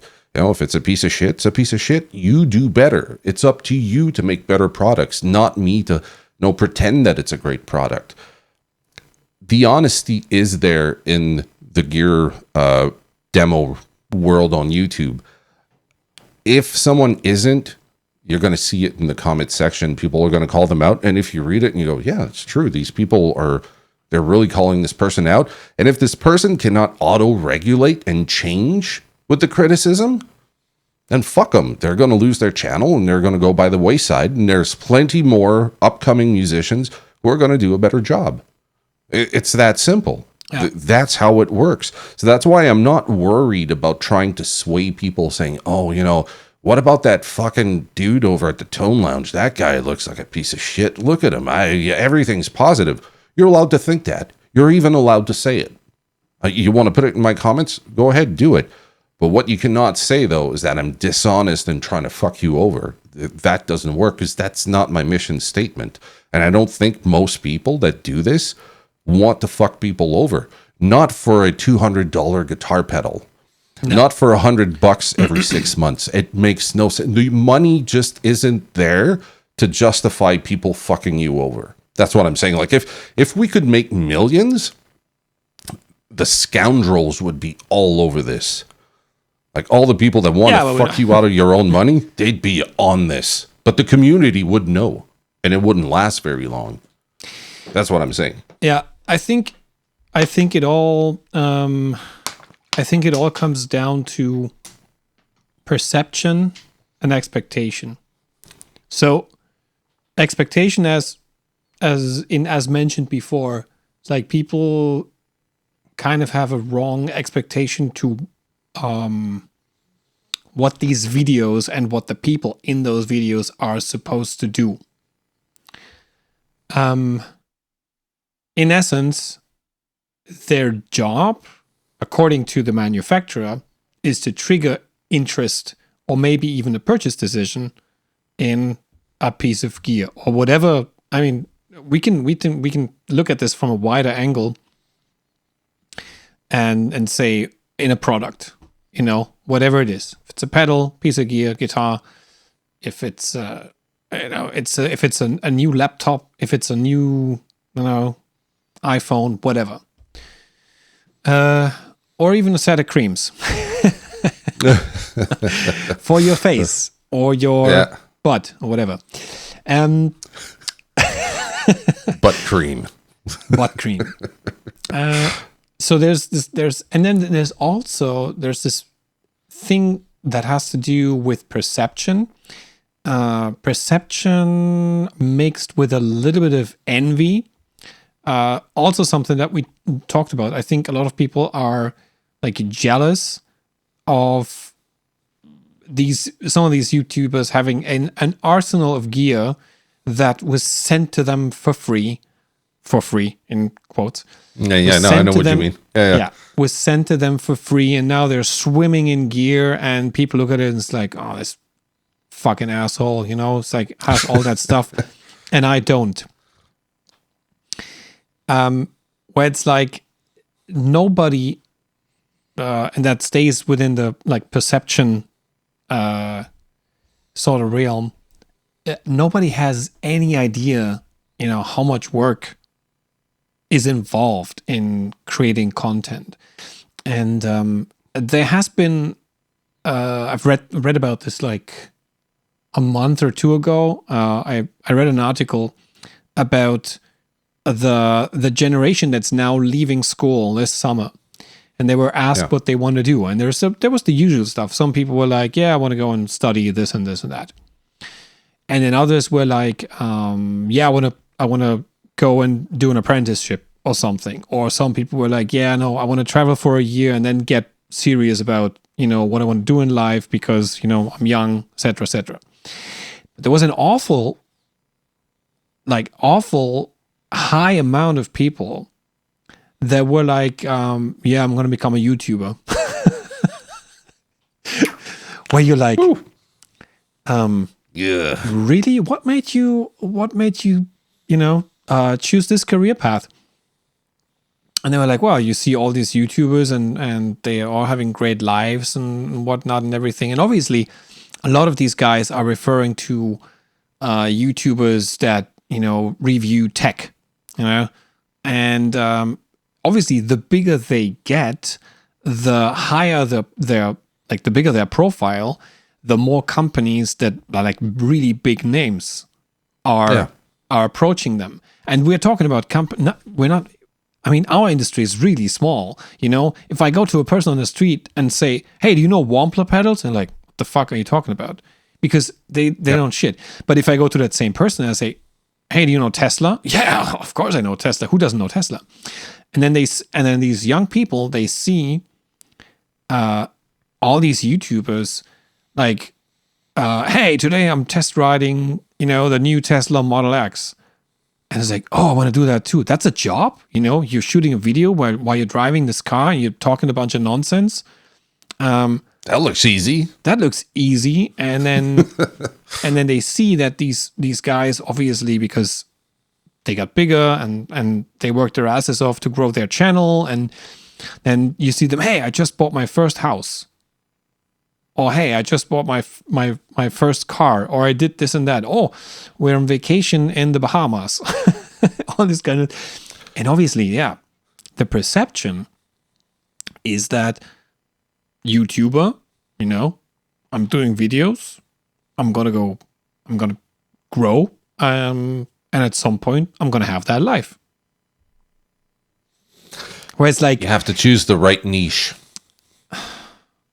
It's very possible that if you do it right in other industries or in other sort of niches, you're going to go faster and you have a better chance. Possible. Absolutely possible.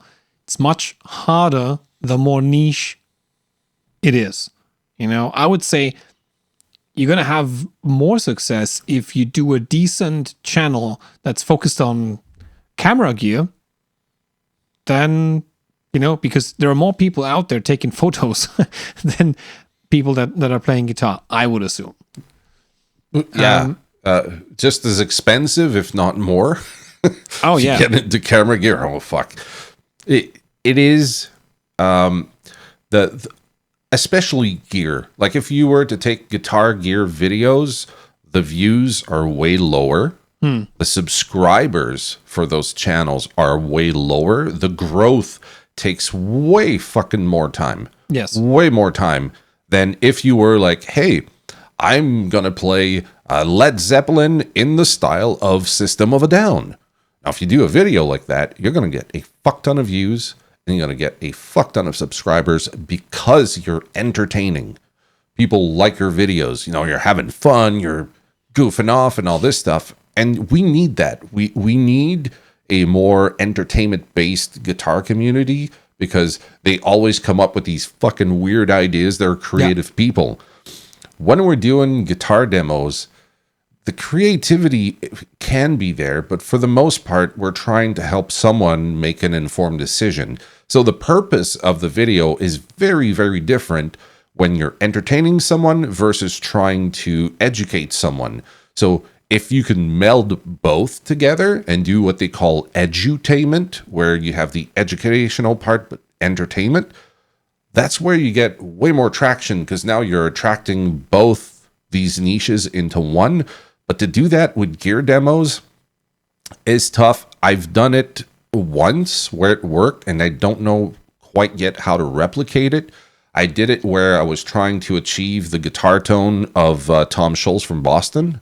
So JHS sent me the Berkeley, which is Sea Moon Fresh Fuzz circuit. And apparently like Eric Johnson and Tom Scholz were using that back in the day. So I did a video showing how I was going about to replicate that tone. Dude, in terms of fucking views, that one just went up. And it keeps working, and it's just growing and growing and growing. And it's like my top 5 videos. You know why? Now, if I could find... Why? You know why? Data has shown that videos with an educational purpose or with an entertainment purpose or even something that combines they live way longer than a simple gear demo. Like if you have a video that takes, I mean, and that's the difference between, I would say, a product review and product placement. You know, if you take a video where you take 3 pedals, maybe even from 3 different manufacturers, and it's like, this is how I achieved the tone of Queen of the Stone Age, like this specific song. That video lives way longer than taking one of these pedals out and make like a demo of that pedal, because at some point it's old. Like after 2 or 3 weeks, it's old and it's gonna fade off. Plummets. Like exactly, there are limits to that. But people looking to achieve a certain sound. A sound is always something that's happening. You know, it's like shit. How does or the sound of Tom Scholz or the sound of Slash or the sound of whoever, you know? And at the same time, they see the products that you use to create that sound. So that might also trigger an interest. So maybe we should focus more on educational material that places products into a context rather than just make a plain in quotes boring demo, you know? Yep. And that is, I'm going to be trying moving in that direction because I found that the views were up, it converts to a lot of subscribers, and the people engage in a very different way than if it's just like a gear demo. If it's just a gear demo, people say, sounds good. Oh, I like it more with this guitar or that guitar. And it's just like, no, they're engaging, but you can't push the conversation too far. No. Even when you reply as the content creator, you can't have like a back and forth discussion. But what I found with that particular video is I had all the people that know a lot of shit about the Tom Scholz in Boston. They would come in and give me pointers, shit I've never even heard of before. I was like, wow, okay, so I gave them something that entertains them and has some educational aspect to it, but at the same time, I let them know that I don't know everything and I couldn't find certain things. So if they know more, to let me know. And I got fucking paragraphs, man, and people just engaging in conversation amongst each other. Yeah. Yeah. And that really gave me the clue that perhaps this old model of doing just straight up gear demos should be more like that. Like you were saying, like a product placement. You make a topic that's fun. And if you need the one tool you don't have, you reach out to the company and say, hey, do you want to sponsor the video by providing me with the thing I'm missing to make this? And if they're like, yeah, sure, cool, I'll send it over to you. There you go. Maybe that's a much better way of approaching gear demos. So then people can say, well, you covered all the basics, but at the same time, I had fun watching the video. I wasn't there for 30 seconds and then bail out. I got the gist of it and that's it. Because you're wasting your fucking time making a 10-minute long video if people only watch a minute of it, right? Yeah, but if you make a 10-minute long video and people stick for 80% of it and they enjoy what they have and they leave you a comment and they say, okay, I didn't have time to watch the whole thing, but I'm going to be back. I want to see like the ending and I got something I want to share with you. Can I do more videos like that? Fuck yeah, I can, but it took me 500 videos to figure this shit out. You know, I didn't go to school to learn this. I'm just learning as I go along. I think there's a difference in terms of, in order to constantly create videos like that, videos that have an educational and entertainment purpose, you need to be really creative, and you need to be creative constantly. And I would make the claim that in order to do demos of certain pieces of products and do a lot of them, you do not need to be as creative, Obviously, you need to be creative with your playing because you don't want to bore the shit out of people with the same stuff over and over again.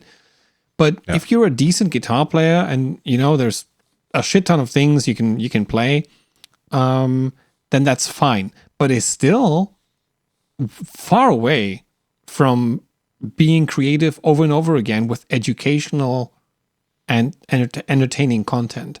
I would say that there's a difference.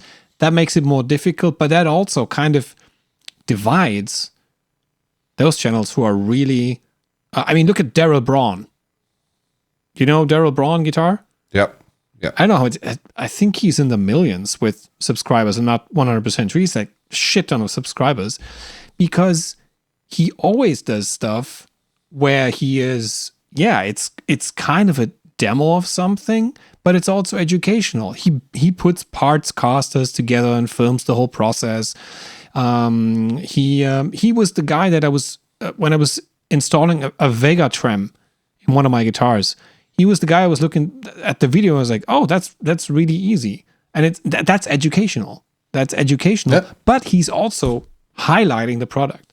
So, and that's why he has so many subscribers, because, his videos live very, very long. Because the Vega Trem has been out for like, I don't know, 3, 5, 4, 6, 7 years. It's been out for quite some time. But still, I look at possible videos around the Vega Trem. I found his. Yeah. So there you go. That's the hard thing for YouTube content is knowing what people want to watch, creating that content and keeping it relevant for a long time. I don't have very many videos that can survive like that, but I do have like at least 10 out of 500 that always, every month, they're still the top, they don't move, and they're always around things that people were looking for that no one else made. And I positioned myself with those videos. Now you have to look at the success rate. You go, okay, you made 500 videos and only 10 perform. And that happens to a lot of people. A lot of us, we make shit, we put it out, and it's not all gold. It's not always, you thought it would perform well, and it turned out not to perform well. And there's sometimes you can predict how well it's going to do. And sometimes you got videos that just blossom and you go, why? Yeah. Why that video? I don't get it. And learning that shit helps us make better stuff for people. So if your mission statement is to be on YouTube and make demos to help people, you have to figure out how you do it. Do you do it by educating them? Do you do it by entertaining them, mixing both together? That's what keeps us relevant. And I think that just doing like, here's the level. This is the thing that increases your signal. This is bass. This is the low end. You go, you think this is the first fucking pedal I've ever tried? Why are you focusing on this shit? Put it on screen. I'm going to see what's on there. If there's anything, like sometimes companies will use clever new words to describe stuff. Maybe it's worth going through it. Like they decided to call bass growl and mids simpleton and treble piercing. And you go, well, what the fuck are those things? And then you as a YouTuber have to say, well, that company was being creative with the words. You just got very creative there, yeah. Oh yeah, I was trying off the cuff, come up with stupid ass fucking words. But it does happen. Maybe you have to reiterate what those things are. But seriously, it's like, why are we making a fucking big deal out of people who make videos on YouTube? Because we think that these people are making so much fucking money. And in fact, they don't. My stuff is online. If you go, I forget what it's called. There's a website where you can see everyone that's on social medias, how much money they make. If you want to giggle or even laugh out loud, go look at how much money I make per year. And I've been at this for 5 fucking years. This is not paying my bills. I'm not going to get my kids into Ivy League college with the money I make here. In fact, the money I make per year, I can't even buy a guitar or an amp with that money. It's going straight into a bank account, and we just kind of use it if we have to. But I make roughly $150 to $200 a month with AdSense. I do put affiliate links in my videos, but I never promote them in the video. I never say, hey, if you like this pedal, I have an affiliate. I don't do it. I feel like a fucking used car salesman, so I don't do it. But it's there, and sometimes that converts to sales, but never enough to say that I can pay bills or groceries with it. I mean, it's a fucking farce. So why do YouTubers do it? They do it because they like it. For me, this is a creative outlet. So I do this, and I know you can see it in other creators. When they're having fun versus when they're starting out and they look like a deer in headlights. Their eyes are really big and they're like, welcome back to my channel. Today I'm demoing this fuzz. And you're like, kid, you got a long fucking road. If you're not comfortable get used to not being comfortable. All right. But eventually you start to get good. You start to be more eloquent with how you speak. You know how to energize yourself. And that can convert to people liking you on screen. The likability is another factor too. Yes. You got companies sometimes that work with you as a content creator. They give you a chance, but they don't like what you fucking do. And you'll never work with them again. You'll never hear from them. It's true. You got others that like you, and they're going to reach back out. Or if you reach out to them, they don't say no. You say, like, just for example, JHS. I write to them. I'm like, okay, you got 4 pedals I'm interested in. If you feel like promoting them, here's the ideas. Joshua at the other end's like, you want me to send all 4 at the same time? But if you want, he's like, you're cool. You're going to be able to make the content. Yeah, no worries. Sent 4 fucking pedals at the same time, and they're not like the 3 series. They're like their bigger pedals that are. It was like $1,000 worth of pedals. Like fuck, there's a trust there that's been built, and they know I'm going to deliver on that. If you're a charlatan, if you're a scoundrel, companies would see you getting the pedal and never make the fucking videos. Right? Yeah, so you'd be fucking them over. You'd be fucking over your audience. So that's what I'm saying. I'm trying to build trust, and I'm pretty sure everyone else doing this kind of thing wants to build trust not only with the companies, but also their audience. Yes. So I'm pretty sure I'm not going to... If anyone's got in their mind that YouTubers are fucking dicks that are trying to get them at the end of the day, I'm pretty sure everything I said today is not going to change their opinions.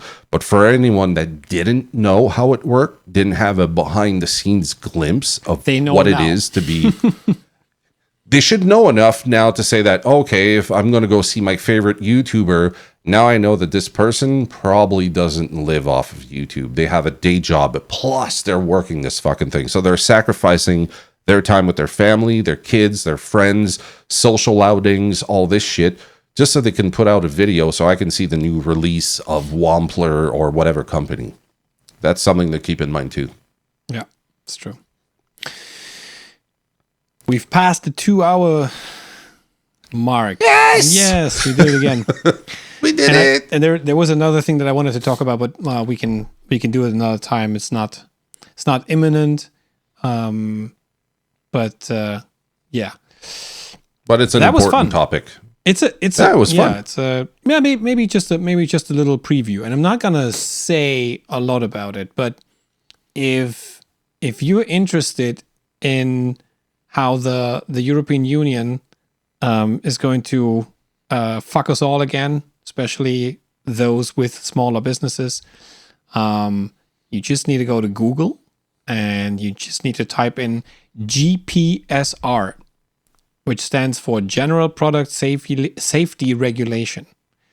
And it's a new regulation being set in place effectively December 13 as of this year. And they are going to it's going to shake things up, and you just need to look through the 8 to 10 essential points of what manufacturers and retailers and resellers and everything, what they have to be able to to comply with. And just read through it, and we can talk about it in detail the next we'll episode. Elaborate. It's very funny. All right. We want to thank you for listening in, for watching this latest episode. If you have a take on how you think YouTubers are honest, dishonest, how you if you have a view on this, let us know in the comments. If you think that was helpful, give this video a thumbs up. Subscribe to the channel, obviously, and until the next episode, we salute you. Cheers. Cheers.